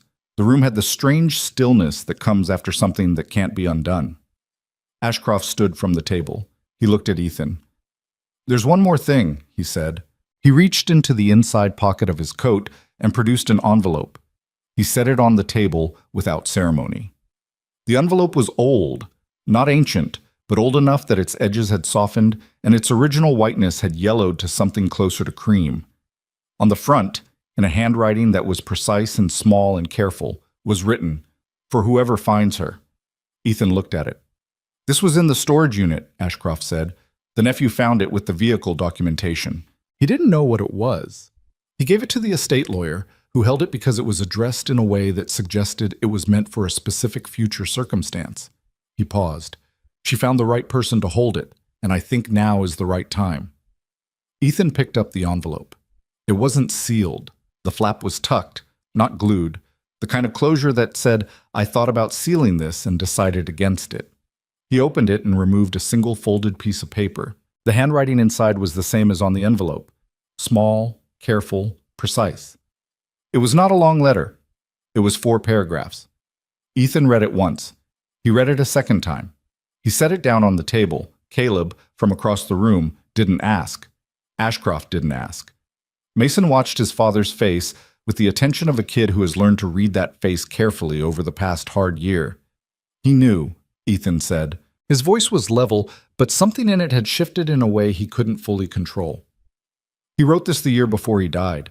He said, he stopped, cleared his throat.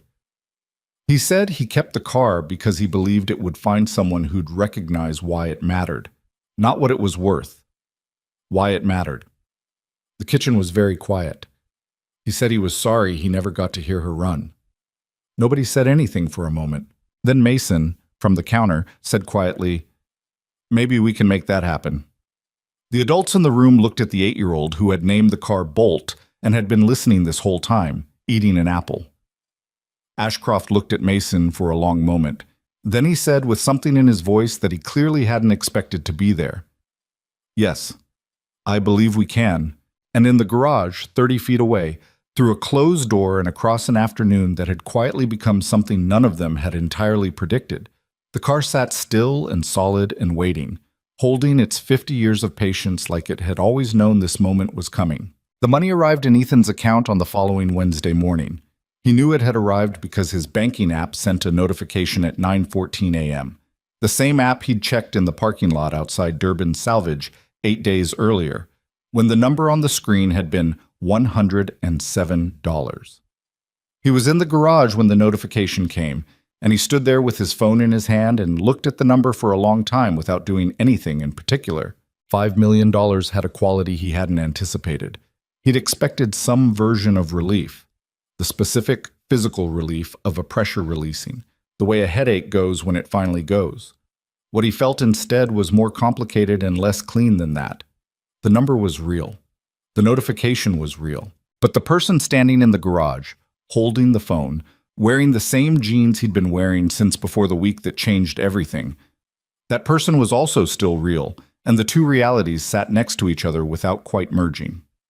He called Franklin Dodd.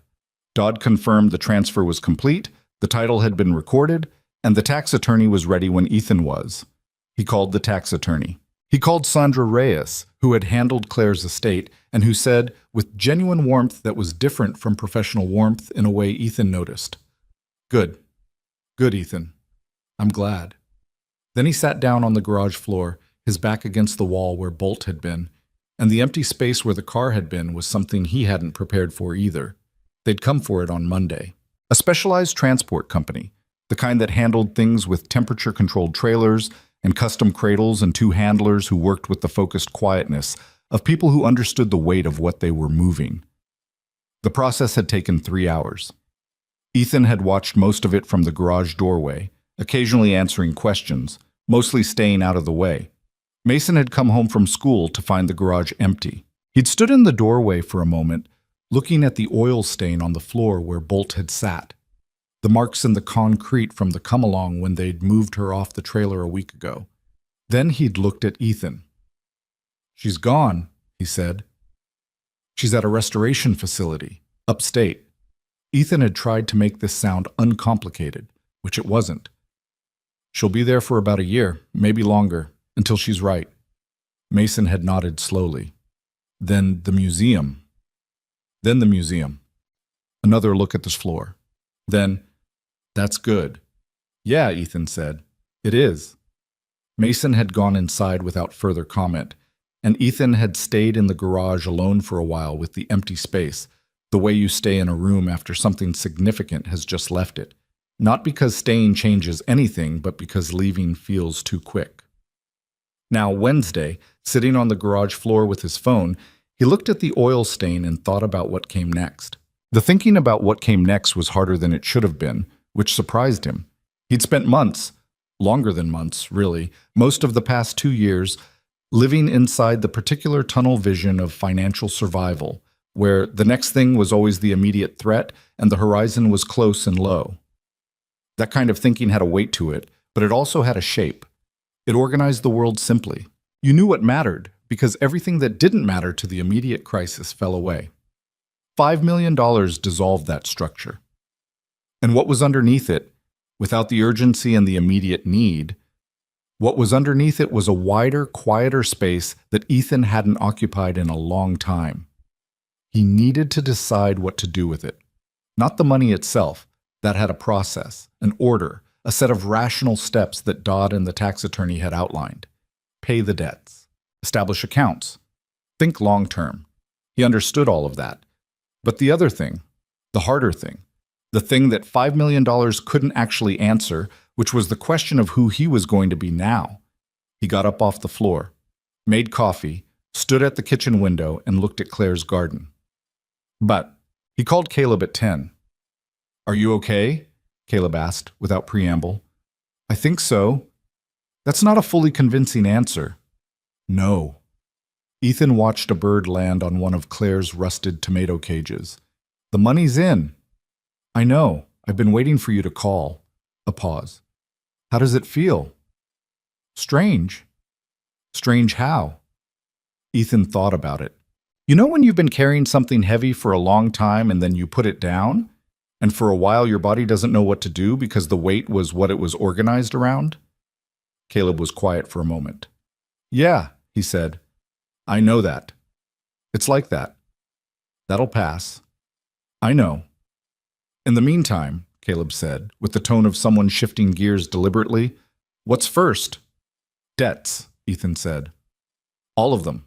The hospital bills, the credit cards, the utilities. Everything left over from..." He stopped. "Everything left from after Claire." A brief silence on the line. "Okay. Then the mortgage. I want the house free and clear." "That's smart." "Then the garage." He'd been thinking about this since Tuesday. "I want to expand it, not turn it into something else, just make it right. Proper lift setup, better lighting, more bay space." "Caleb, you've been running your truck repair business out of a space that's too small for 3 years."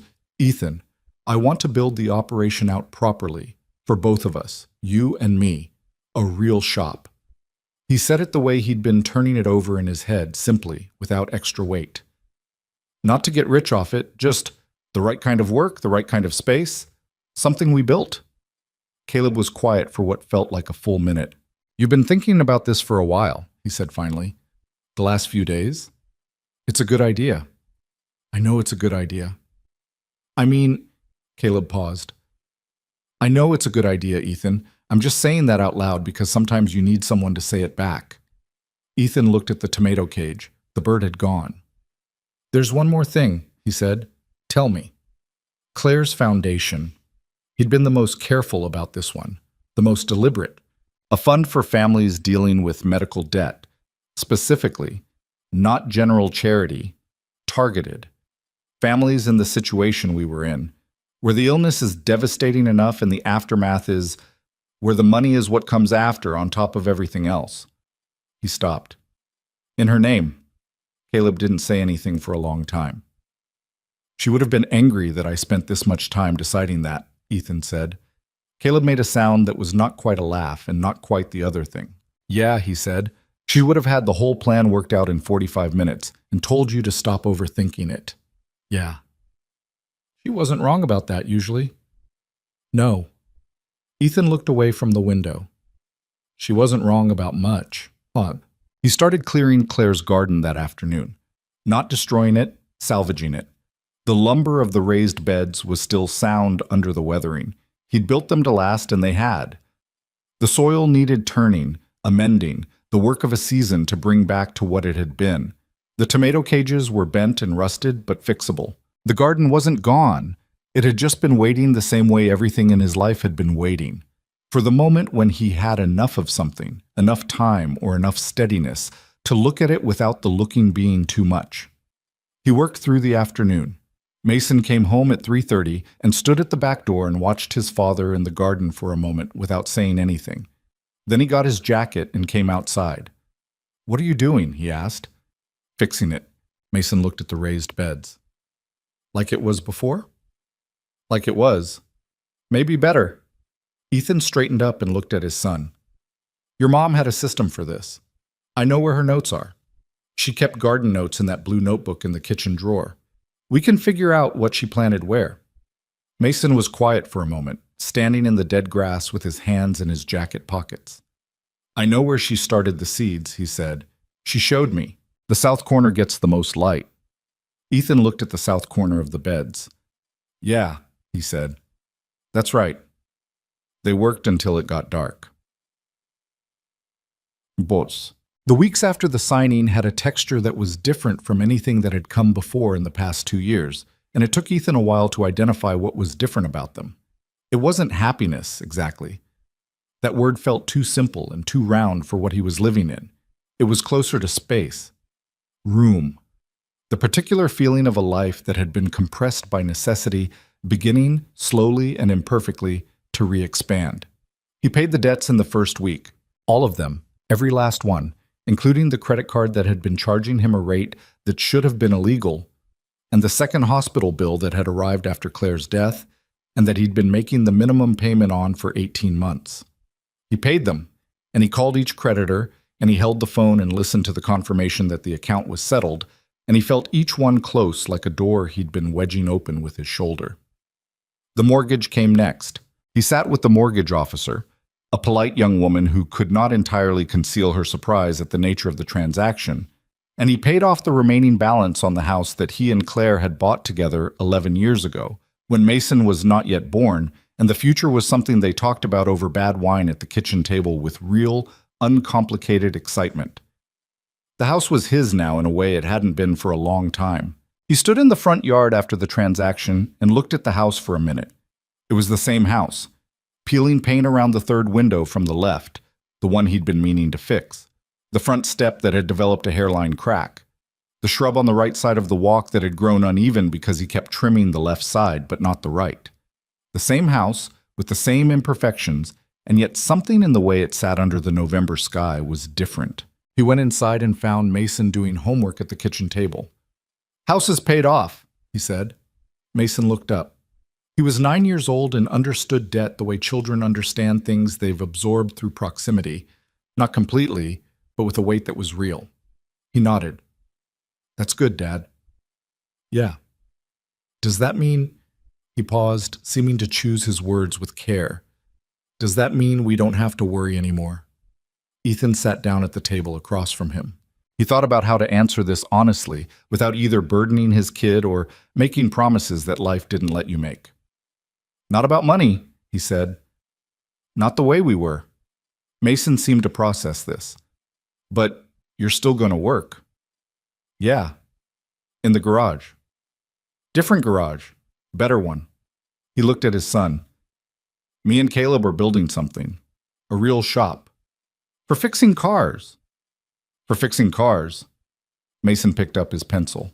"Good," he said, and went back to his homework. And Ethan sat at the table and watched his kid work and felt something in his chest that was quiet and warm and that he didn't need to name. Construction on the new shop began in the third week of November. Caleb had, characteristically, arrived with strong opinions and a rolled-up set of sketches he'd clearly been working on for longer than the week since they'd formally agreed to the partnership. The sketches were rough but thorough. 3 bays instead of 2, a proper alignment rack, overhead storage, a parts room, an office space that was more than a folding table in the corner, better electrical throughout. He spread them on this kitchen table and pointed to things, and explained his reasoning with the focus of a man who had been waiting for permission to think about something properly. "This is more than I was picturing," Ethan said. "It's more than the minimum. It's the right amount. That's a significant construction cost. You have—" Caleb stopped, looked at him. "Ethan, you have $5 million. Minus taxes, minus the debts, minus... You still have enough to do this without blinking," Caleb tapped the sketches. I've priced this out. It's reasonable. It's not extravagant. And it's what the work deserves. Ethan looked at the sketches for a long moment. The detailed thought in them, the consideration of workflow and space, and what the work actually required, it was the kind of planning he recognized. The kind that said, I've been thinking about what this could be for a long time. When did you draw these? He asked. Caleb shrugged, which meant a while ago. I always thought if things had been different. He stopped, looked at the table. Claire's situation, the costs. I know that's what buried you, and I knew you were in it, and there wasn't. He stopped again. I didn't have the resources to change it. I thought about it. I want you to know I thought about it. I know you did. These sketches are from about 14 months ago. Caleb smoothed the edge of one of the sheets. I drew them when I needed something to think about that wasn't what was happening. So I thought about what the shop could be, if things were different. Ethan looked at his friend, at the big man with the wide face and the gas station coffee habit and the laugh that he used like a tool, applying it wherever things needed to be lighter. At the friend who had sat in the hospital for 6 hours and carried the casket and eaten pizza at 2A. M-Shish and shown up 45 minutes late for 15 years and drawn shop sketches in his private worry time 14 months ago because he needed somewhere to put the feeling. Okay, Ethan said. Let's build it. Caleb looked at him. Something moved across his face that was too honest to manage properly. Yeah? Yeah. They shook hands across the kitchen table. It was for both of them the kind of handshake that meant more than the gesture. But the foundation work started on a cold Monday morning with a crew that Caleb had researched and Ethan had approved, and who arrived at 7 sharp and began doing things to the existing garage footprint that made the neighbors look over their fences with various expressions. Tom Henderson observed from across the street with his arms crossed in what Ethan had come to recognize as his neutral position. Not disapproval, just watchfulness. His wife brought Henderson a coat at one point, which he accepted without looking away from the construction. Vanessa Pierce, heading to her car for a morning showing, paused at the end of her driveway and watched for a moment. Ethan was on the front walk with coffee, overseeing. She looked at him. He looked at her. Smart investment in the property value, she said. It was from her an offering. Thanks, he said. It was from him a receipt. She got in her car and drove away, and Ethan drank his coffee and watched the crew work, and that was the extent of it, which was fine. Some things didn't need to become more than they were. The Claire Vale Memorial Fund was established in December, handled through a nonprofit attorney Dodd had recommended and structured in the specific way Ethan had decided. Direct assistance to families carrying medical debt following a death, with particular attention to households with children. Not a large bureaucratic charity. A targeted fund with a clear purpose and a small, accountable board that included Sandra Reyes and a woman named Dr. Patricia Holm, who ran a patient advocacy organization and who had, as it turned out, known about cases like Claire's for years and had been trying to build support mechanisms with insufficient resources. Dr. Holm had cried during their first meeting, which she apologized for. Ethan told her not to apologize. She told him about 3 specific families she knew of right now who fit the criteria they'd established. Ethan told her to begin the process for all 3. He didn't tell people about the fund initially. It wasn't a secret. It was properly incorporated, publicly registered. But he didn't announce it. He wasn't interested in the version of this where the story became about his generosity. The story was supposed to be about the problem, about the families, about the gap between what people needed and what existed to help them. Mason found out about it the way he found out about most things, obliquely, by being present and paying attention. He came across the paperwork on the kitchen table one evening and read enough to understand what it was. And he looked at his father with an expression that Ethan had seen before. It was the expression Mason had worn at the museum exhibit for a school project last year, standing in front of something he didn't have words for, but wasn't going to look away from. It's called the Claire Vale Memorial Fund, Mason said. Yes. After Mom. Yeah. Mason set the paperwork down carefully. He was quiet for a long moment.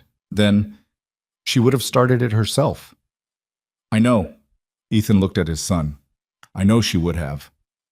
This is you finishing something she would have started. Ethan didn't answer that immediately. He wasn't sure he could answer it fully. Something like that, he said. What?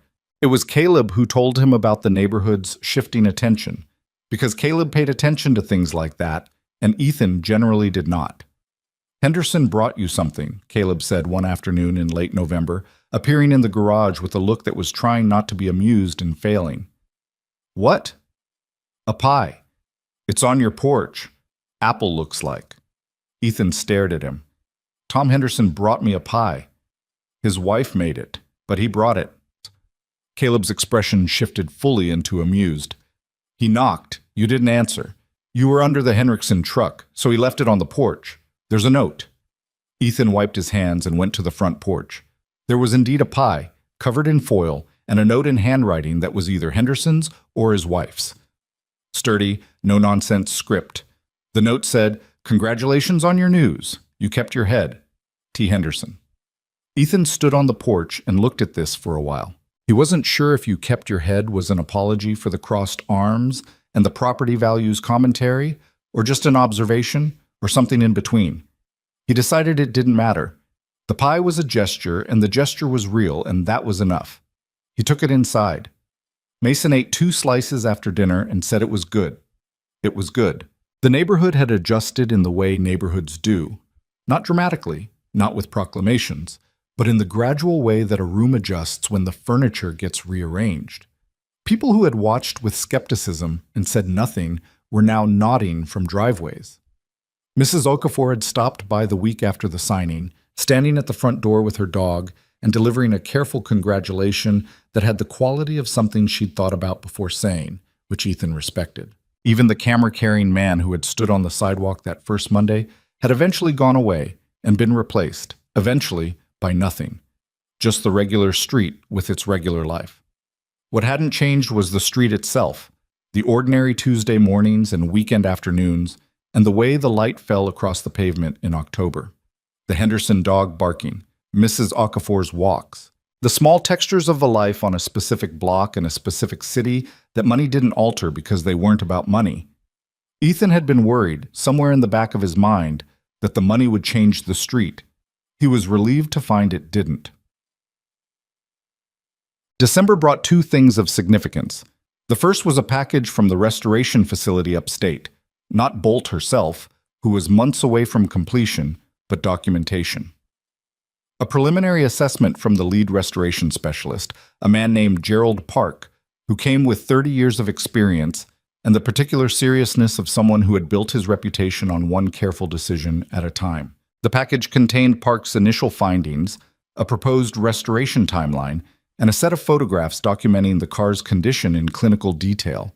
And underneath the photographs, tucked into the folder with the care of something Park clearly understood was not routine, a single page of original engineering notes, handwritten, small, precise script, pages that had been tucked inside the vehicle's floor structure behind a panel that had needed removing for assessment, and had survived in the dry metal cavity for 50 years, somewhat yellowed, somewhat fragile, but entirely legible. Adrian Mercer's handwriting, his calculations, his diagrams sketched in pencil on lined paper with the particular compression of a man getting a lot of thought onto a small page. Suspension angles, load distribution models, notes to himself in the margins. Check this at speed/heat management at sustained load/this is the part they'll use. That last note, this is the part they'll use, sat with Ethan for a long time. He'd called Dr. Cha immediately. Dr. Cha had been quiet for so long after Ethan described the notes that Ethan thought the call had dropped. "That's his handwriting," Dr. Cha said finally.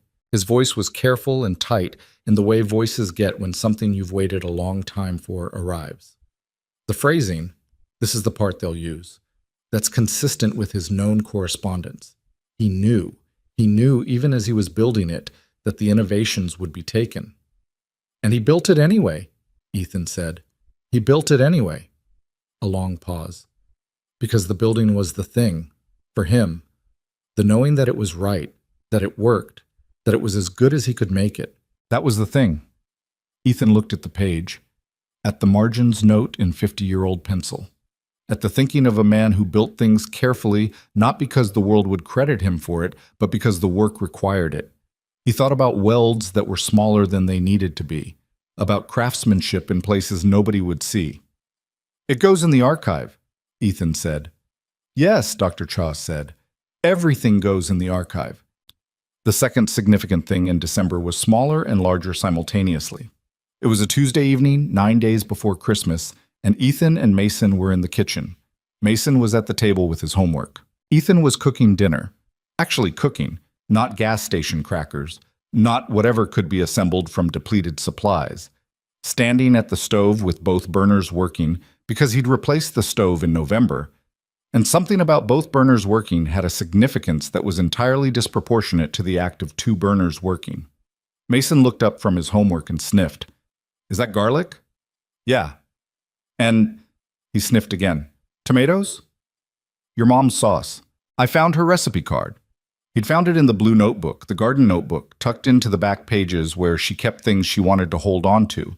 Her handwriting on an index card, the same recipe she'd made on Sunday nights when Sunday nights were the nights the week reset itself and the kitchen smelled like something worth coming home to. Mason set his pencil down.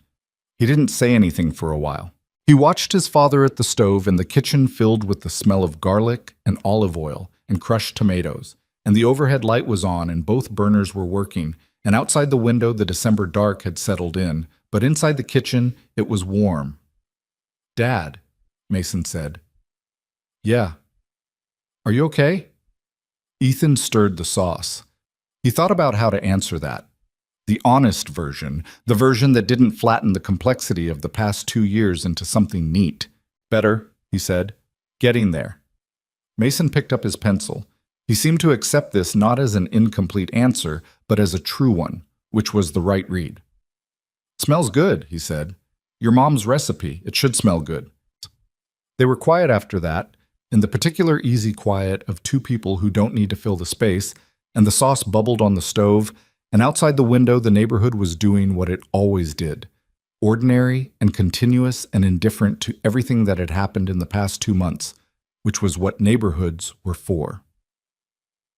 The new shop opened in February, which was later than planned because of a delay in the electrical work that caused Caleb 3 days of visible anguish, and one memorable afternoon of standing in the half-finished space, saying things Ethan had decided to forget. But February arrived and the work was done. And the morning Ethan pulled the first car onto the new alignment rack, a 2004 pickup belonging to a longtime customer who had followed him through the transition without comment in the way good customers did, he stood in the bay and looked at the space and felt something uncomplicated. It was right. The dimensions were right. The light was right. The layout was right in the way that things are right when someone has thought carefully about what the work needs, and then built toward that without cutting corners. Caleb arrived at 8 that morning, on time, which was unprecedented and which Ethan chose not to comment on, and stood in the new bay door with his coffee and looked at the space and didn't say anything for a while. "Well," he said finally. "Well," Ethan agreed. "We did this." "We did." Caleb looked around the bay. At the new lift, the organized parts wall, the overhead fluorescence that actually illuminated things evenly. At the small framed photograph on the wall near the parts room door, a recent one, taken at the restoration facility by Gerald Park's assistant, showing Bolt in mid-restoration, the blue stripe fully revealed, the frame geometry visible in the stripped-down structure, the car caught in the particular moment between what it had been and what it was becoming. Park had sent it as a gift, with a note. "Thought you should have something to look at while you wait." Ethan had framed it the day it arrived. Caleb looked at it for a moment. "She's something," he said. "She always was." Caleb turned back to the bay. "Okay." He set his coffee on the workbench. "Let's get to work." And they did. The first customer's truck was on the lift by 8:20, and the shop filled with the sounds that shops fill with, the compressor, the rattle of tools, the radio at a volume that was background noise rather than interruption.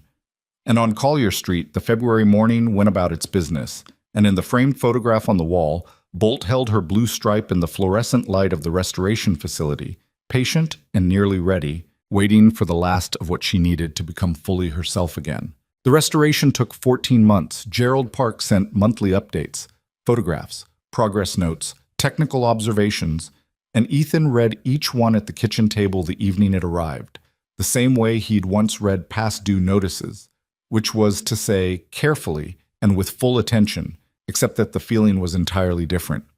Park was a methodical communicator, professional and precise, but occasionally something broke through the professional surface. In month 7, describing the process of stabilizing the original Ashcroft blue paint on the stripe, he wrote, "I've been doing this work for 30 years, and I've never encountered a vehicle that felt so deliberately built to survive.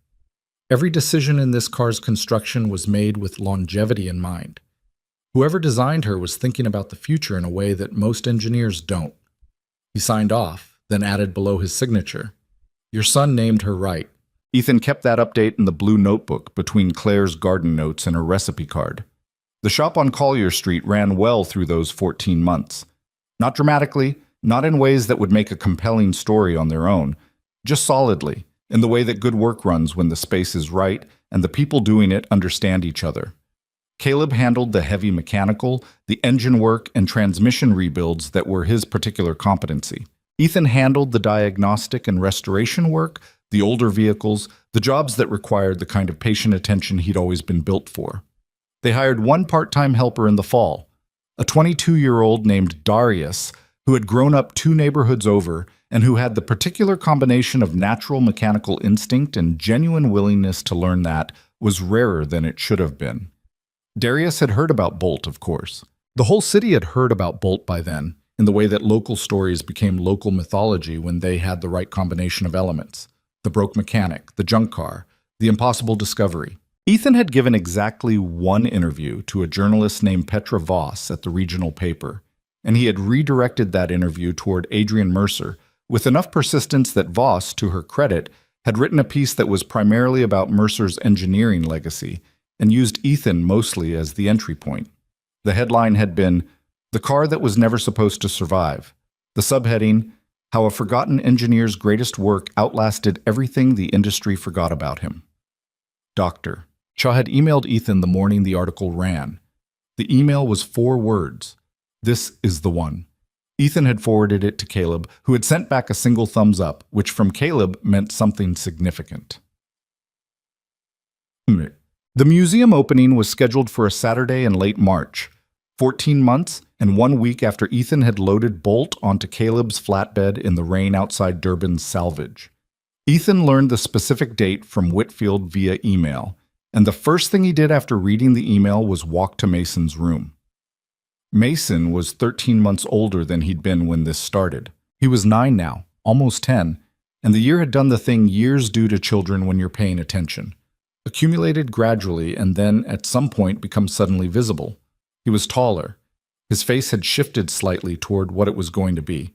He had opinions now about things he hadn't had opinions about before, and he expressed them with the particular confidence of a kid who had watched adults make consequential decisions and concluded that the process was navigable. "The museum opening is March 22nd, Ethan said from the doorway.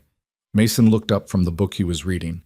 He'd become a reader over the winter, something that had happened quietly and that Ethan suspected had something to do with Dr. Cha sending him a book about engineering history for Christmas, which Mason had received with polite skepticism and then consumed in 4 days. "We're going," Mason said. It wasn't a question. "We're going." "Can Caleb come?" "Already asked him." "What about Dr. Cha?" Ethan looked at his son. "You want Dr. Cha there?" "He should be there," Mason said simply. "He spent 11 years on this. He should see it." Ethan considered this. He'd been in regular contact with Dr. Cha over the past year. They'd spoken a dozen times at least, about the archive, about the Mercer biography that Dr. Cha was writing, about the ongoing research into the patent history, a professional relationship that had developed, in the way some professional relationships did, into something that had the texture of friendship without having been formally declared as such. "I'll call him," Ethan said. "Good." Mason went back to his book. Then, without looking up, "Wear something decent, not the jeans with the hole in the knee." "I have other jeans. The ones you wear to the shop are also not great." Mason, I'm just saying. Emeg. He called Dr. Cha that evening. Leonard, as Ethan had started calling him somewhere around month 4 of their correspondence, answered on the third ring. March 22nd, Ethan said. A pause. The opening. Yeah, I'd like you there. My son would like you there. He was very specific about it.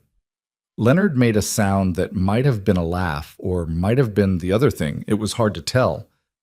Your son is 9 years old. Almost 10, and he read your book.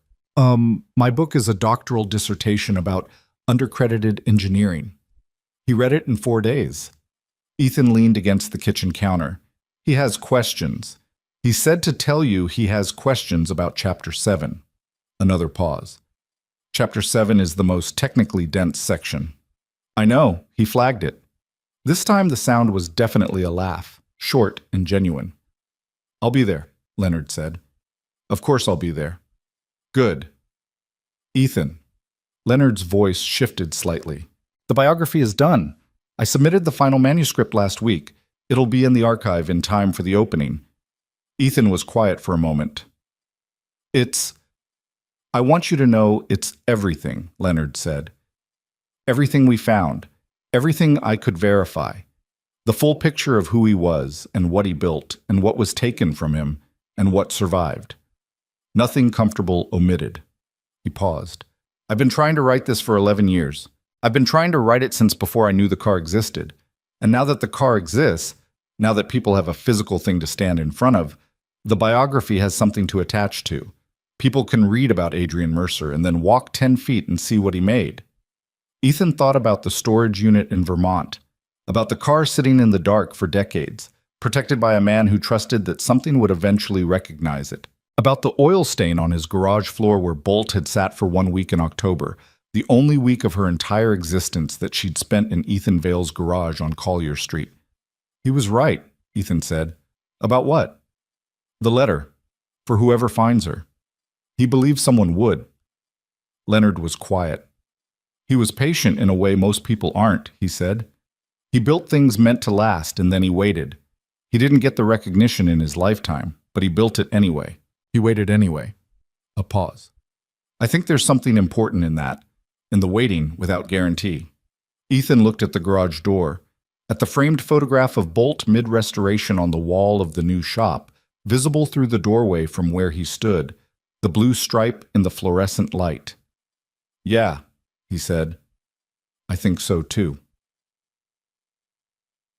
The morning of March 22nd arrived the way significant mornings sometimes did, without ceremony, overcast and cool, the kind of sky that didn't announce itself. Ethan was up at 6, which was normal. He made coffee, stood at the kitchen window, looked at Claire's garden. The raised beds had come through their first full season since he'd restored them in the fall. The soil was turned and ready. In 2 weeks, maybe 3, he'd start the seeds. He'd found a second recipe card in the blue notebook in January. Not food, garden notes. A planting schedule Claire had made in her handwriting, with small, careful diagrams of which beds got what and when. He'd read it twice and then put it back between the pages carefully, the way you handle something that's both useful and irreplaceable. Mason came downstairs at 7 in the pants and button-down shirt he'd laid out the night before, which Ethan had pretended not to notice at the time. He looked at his father's outfit, dark jeans without holes, a shirt that didn't have a shop logo on it, and gave a nod of provisional approval. Caleb is picking us up at 9, Mason said. I know. Dr. Cha's flight landed last night. He's staying at the Millbrook. How do you know that? He texted me. Ethan looked at his son. Leonard Cha has your number. I asked for it in December when I had the questions about Chapter 7. Mason poured cereal with the ease of someone in their own kitchen, which was one of the small facts of their current life that Ethan still noticed with something he couldn't quite call gratitude but was adjacent to it. He answered all my questions. We've been emailing. You and a university motorsport historian have been emailing.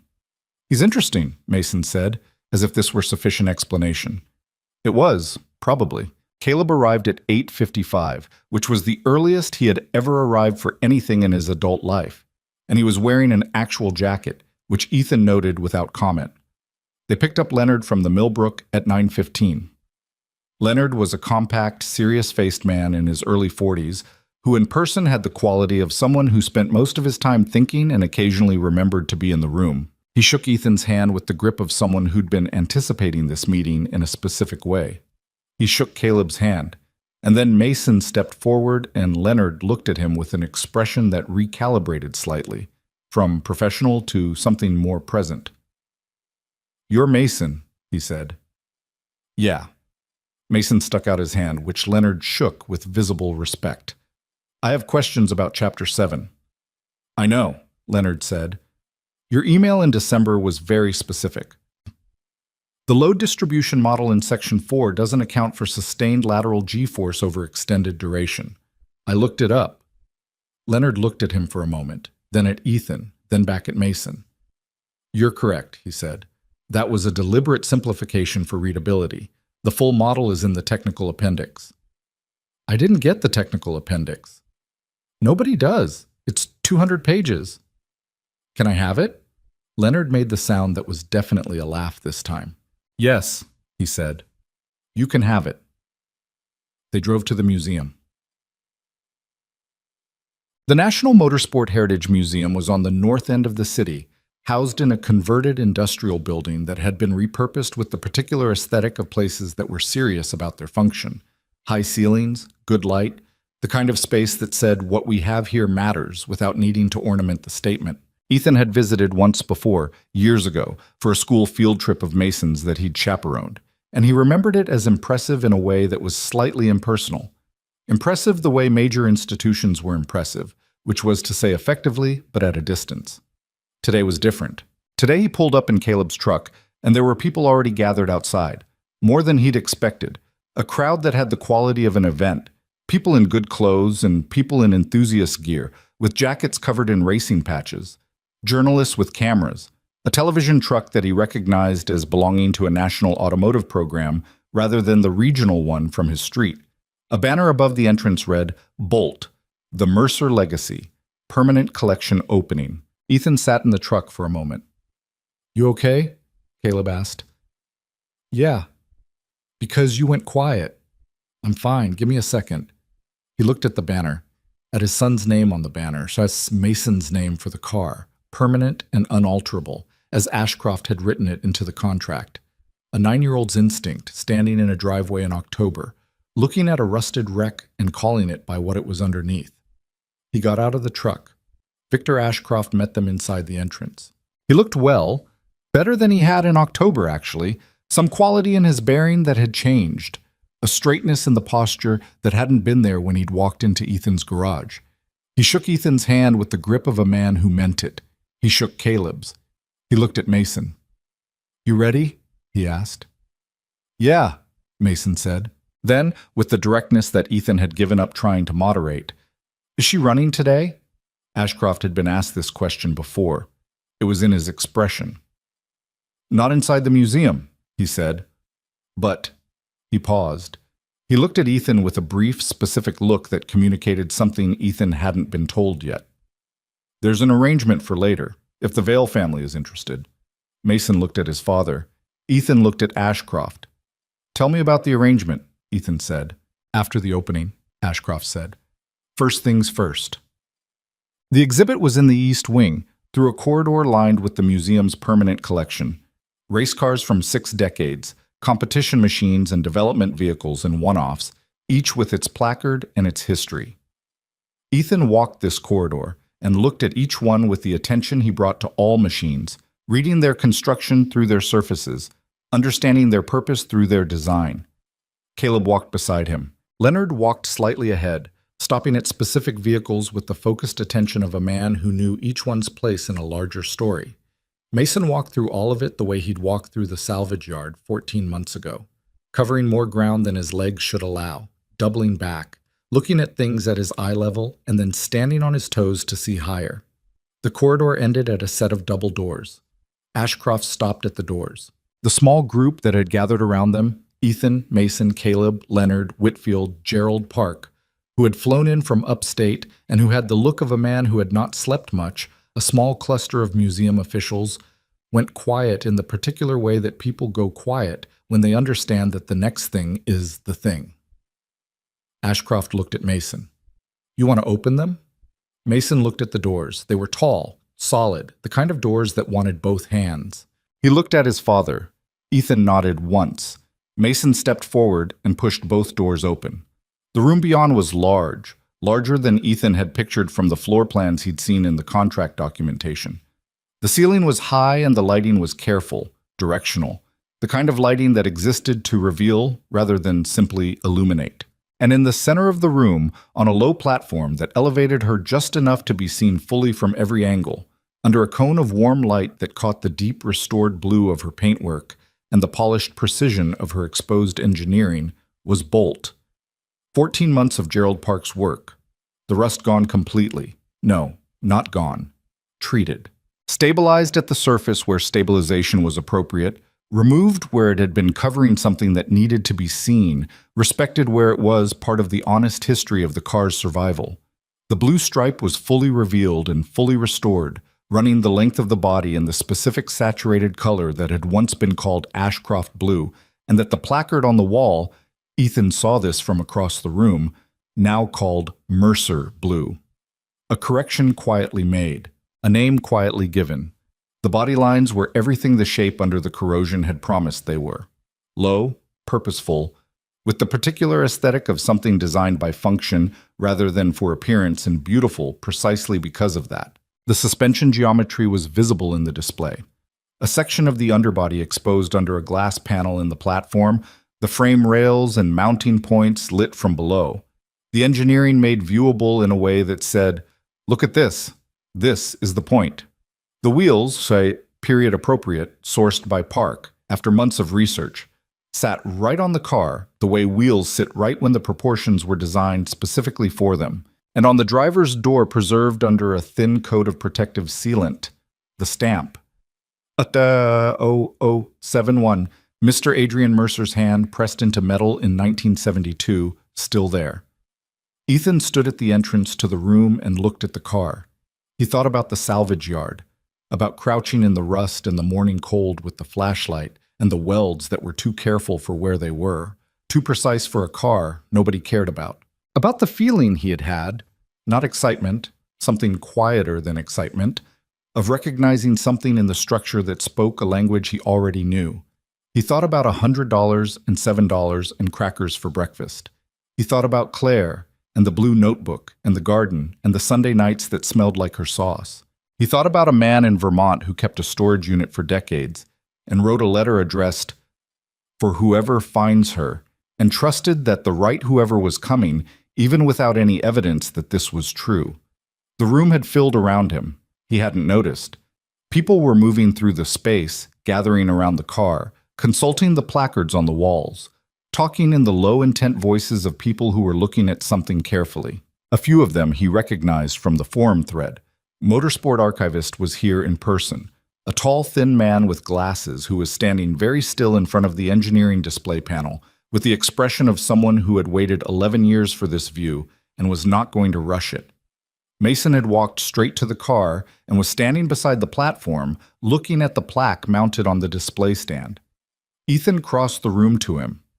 The plaque was bronze. He'd approved the text 2 months ago, had gone through 4 drafts with Leonard and Whitfield and the museum's curatorial team before it was right. He read it now the way you read something you wrote when you had enough distance from the writing to hear it properly. Bolt. Development Racer. 2. Mercer Endurance Project, 1972. Designed and hand-built by Adrian Mercer, 1936 to 2019, Adrian Mercer was a self-taught engineer from rural Kentucky whose innovations in suspension geometry and load management preceded and directly influenced major advances in American and international endurance racing. The engineering principles embedded in this vehicle were foundational to subsequent developments in the sport, though Mercer received no attribution during his lifetime.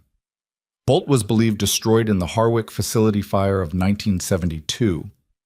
She survived, preserved by Mercer himself, and was rediscovered in October of the following year by Ethan Vale, a mechanic in Collier City, who recognized the quality of her construction before her identity was known. She was named Bolt by Mason Vale, age 8, who said she looked fast even when she was broken. This vehicle is dedicated to the memory of Adrian Mercer and to the principle that genuine work outlasts the silence around it. Mason read the plaque. His lips moved slightly on the last line, the way they did when something was being committed to memory. "The last line," he said. "Yeah. Did you write that?" Ethan looked at the plaque. "Leonard and I wrote it together. Took us a while." "It's right," Mason said. Then, after a pause, "He would have liked it. Mercer." Ethan looked at his son, at the boy who had named the car correctly in a driveway on a Saturday morning without being able to explain why, who had asked the right questions and read the engineering dissertation and emailed a historian and stood at the doors and pushed them open without hesitation. At the 8-year-old who was almost 10 and who was, Ethan thought, turning into someone very specific and very good. "Yeah," Ethan said. "I think he would have." There was a reception afterward in the main hall, the usual combination of good food and careful conversation, and the particular social texture of an event where people are genuinely excited but also managing the excitement because the setting requires it. Ethan moved through it slowly, talking to people when people approached, listening more than he spoke, which had always been his preference. Leonard found him near the food table, holding a glass of water and looking slightly overwhelmed in the way academic people sometimes looked at events that were primarily social. "The archive is up," Leonard said, "as of this morning, publicly accessible.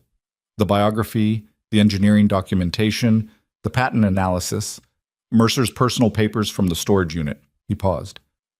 "Everything." Ethan nodded. "How does it feel? 11 years?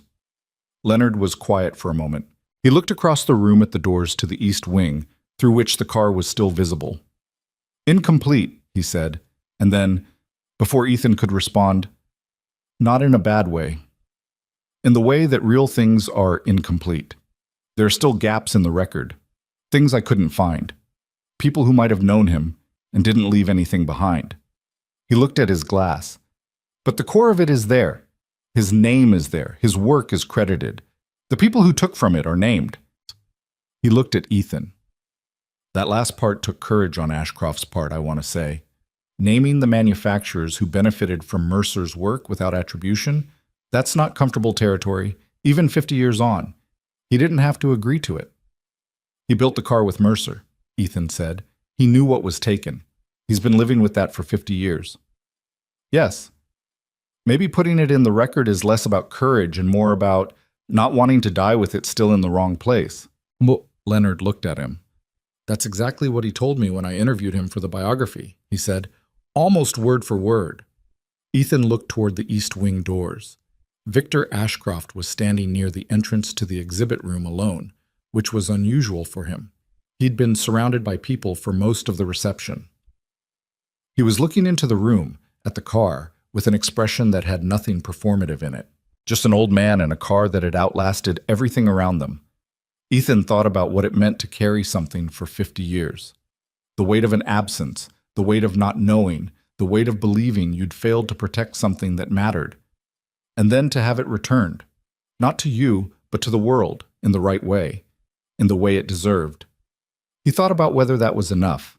He decided it was. Not perfectly enough. Not in the way that erased the 50 years. But enough in the way that real things were enough, incompletely, with remainder, with the gaps that Leonard had named. Enough for the work to matter, enough for the name to be right. The arrangement Ashcroft had mentioned was a closed track. He'd rented it for the afternoon, a small regional circuit 40 minutes from the city, the kind of track that hosted driving schools and club events, and that was currently, on this Saturday in late March, occupied only by the museum's transport vehicle, Gerald Park, 2 engineers from the restoration team, and 1 fully restored 1972 endurance racing prototype that had never in her entire existence run at speed. Park had been conservative with Ethan about the engine. Conservative in the way of someone who wanted to be honest about the limits of what a 50-year-old hand-built machine could be asked to do after restoration. "She'll run," he'd said. "I'm confident of that. How far and how hard? We'll learn today." The car was on the track surface when Ethan arrived. It was simply right. The car on pavement, in the open air, in the afternoon light that was thin and pale the way March light was. The Mercer blue stripe moved along the body in a way it couldn't inside the museum, catching and releasing the light as she sat there. They'd agreed that the first run would be a slow circuit, familiarization. Then, if everything read correctly, a second run at pace. Ashcroft was there. He stood at the edge of the track with his coat and his white hair and his 83 years, and when the engine turned over, a sound that came up from somewhere deeper than the mechanical, a sound that had never been heard outside a facility, never in open air, never at a track. Ethan watched the old man's face. It was not a comfortable face to watch.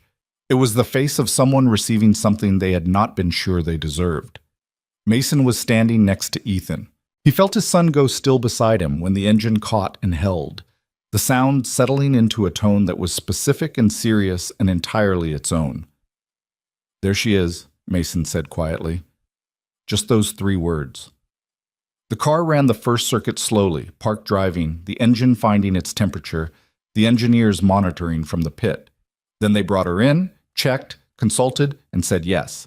The second circuit was at pace. Ethan stood at the edge of the track and heard Bolt find her speed in the straight, the engine note climbing into something full and complete, and the sound she made at speed was not the sound of a machine working. It was the sound of something doing exactly what it was made to do, after 53 years of not being able to do it. And the difference was everything. He felt Mason's hand find his arm and grip it, not grabbing, just present. Holding on to something solid while the car went by at the kind of speed that reminded you that speed was the point, that all the engineering and craft and care had always been in service of this moment, this sound. Ethan gripped back. The car came around the second time and the third, and by the fourth pass, Ashcroft had walked to the edge of the track beside them, and the 3 of them, the old man, the mechanic, the boy, stood together in the March cold and watched Adrian Mercer's car do the thing Adrian Mercer had always known it could do. Nobody said anything for a while after Park brought her back in. Then Ashcroft looked at Ethan and said simply, "Thank you." Ethan thought about what to say to that. He thought about the salvage yard and the welds, about the letter, about Mason in the driveway on a Saturday morning in October looking at a rusted wreck and seeing what it was underneath. "I just looked closer," he said. Ashcroft held his gaze for a moment. "That's not nothing," he said. "In my experience, that's almost everything." Spring came back to Collier Street the way it always did. Gradually and then suddenly, the way seasons turned when you'd been paying attention to other things. The garden was planted in April, following Claire's schedule in the blue notebook, and Mason had been specific about the south corner. The tomato cages were replaced with new ones, bought at the hardware store on a Saturday morning with coffee, the way those errands went when there was time and a reason to take them slowly. The shop ran well. Darius had become full-time in February and was learning fast in the way that people learned when the work was real and the instruction was honest. He'd asked Ethan once, working alongside him on a '68 Mustang that someone had brought in for a serious restoration, how you knew what a car needed, how you learned to hear what the machine was telling you. Ethan had thought about that for a moment. "You stop looking for what you expect to find," he said. "You start looking at what's actually there." Darius had nodded. He was 22 and had the patience for good instruction. Tom Henderson had come by the shop in April, under the pretense of asking about his truck's front end, which was legitimate, but which Ethan suspected was not the primary reason for the visit. Henderson had stood in the new bay and looked around with the expression of a man recalibrating something he'd measured incorrectly the first time. He hadn't said much. He'd accepted the diagnosis, scheduled the repair, and on his way out stopped at the framed photograph of Bolt on the wall and looked at it. "She looked like nothing when you brought her home," he said. "Yeah. I wouldn't have looked twice at her. Most people didn't." Henderson was quiet for a moment. "I've been thinking about that," he said, not apologetically, just factually, in the way honest people acknowledge things. "About what it means that you saw something the rest of us didn't." Ethan looked at the photograph. "I didn't see more than anyone else," he said. "I just looked longer." Henderson thought about this. Then he nodded once, the nod of a man who had filed something away. He walked out. Ethan watched him go and felt no particular satisfaction and no particular bitterness, which was the right way to feel about something that had resolved itself correctly. Vanessa Pierce had referred 2 clients to the shop over the winter. Homebuyers looking for a mechanic in the area. She'd told them about the shop. It was her version of something which Ethan had decided to receive at face value and not examine too closely. She was, he'd concluded, a person who expressed things through action and competence rather than words, which was a quality he understood better than most. They existed on the street in a way that was not friendship and was not what it had been before. Something in between. Something that acknowledged the full record without needing to resolve it into a simpler story. That was fine. People didn't have to become neat versions of themselves. The Clare Vale Memorial Fund had helped 9 families in its first 4 months. Ethan didn't track this as a number to be proud of. He tracked it because Dr. Holmes sent him the cases, anonymized, summary level, sufficient to understand the shape of each situation, and he read each one the way he'd read Park's monthly updates, at the kitchen table in the evening with full attention. Each case was different, the details were different, but the underneath of each one was the same. A person who had loved someone and lost them, and then found themselves carrying the financial weight of that loss on top of everything else. The debt accumulating in the months after, the past due notices under the ceramic rooster, the minimum payments that didn't reduce the principal, the crackers for breakfast arithmetic of a life that had been compressed by grief and money simultaneously. Ethan knew that arithmetic. He knew it in his body. He didn't talk about the fund much. He didn't need to. It existed. It was doing what it was meant to do. That was the whole point. Not the talking about it, just the doing of it. Mason knew. Mason had once asked quietly if he could help pick the logo. Ethan had said yes, and Mason had sketched 3 options on a piece of paper with the same focused seriousness he brought to everything, and the one they'd chosen was simple.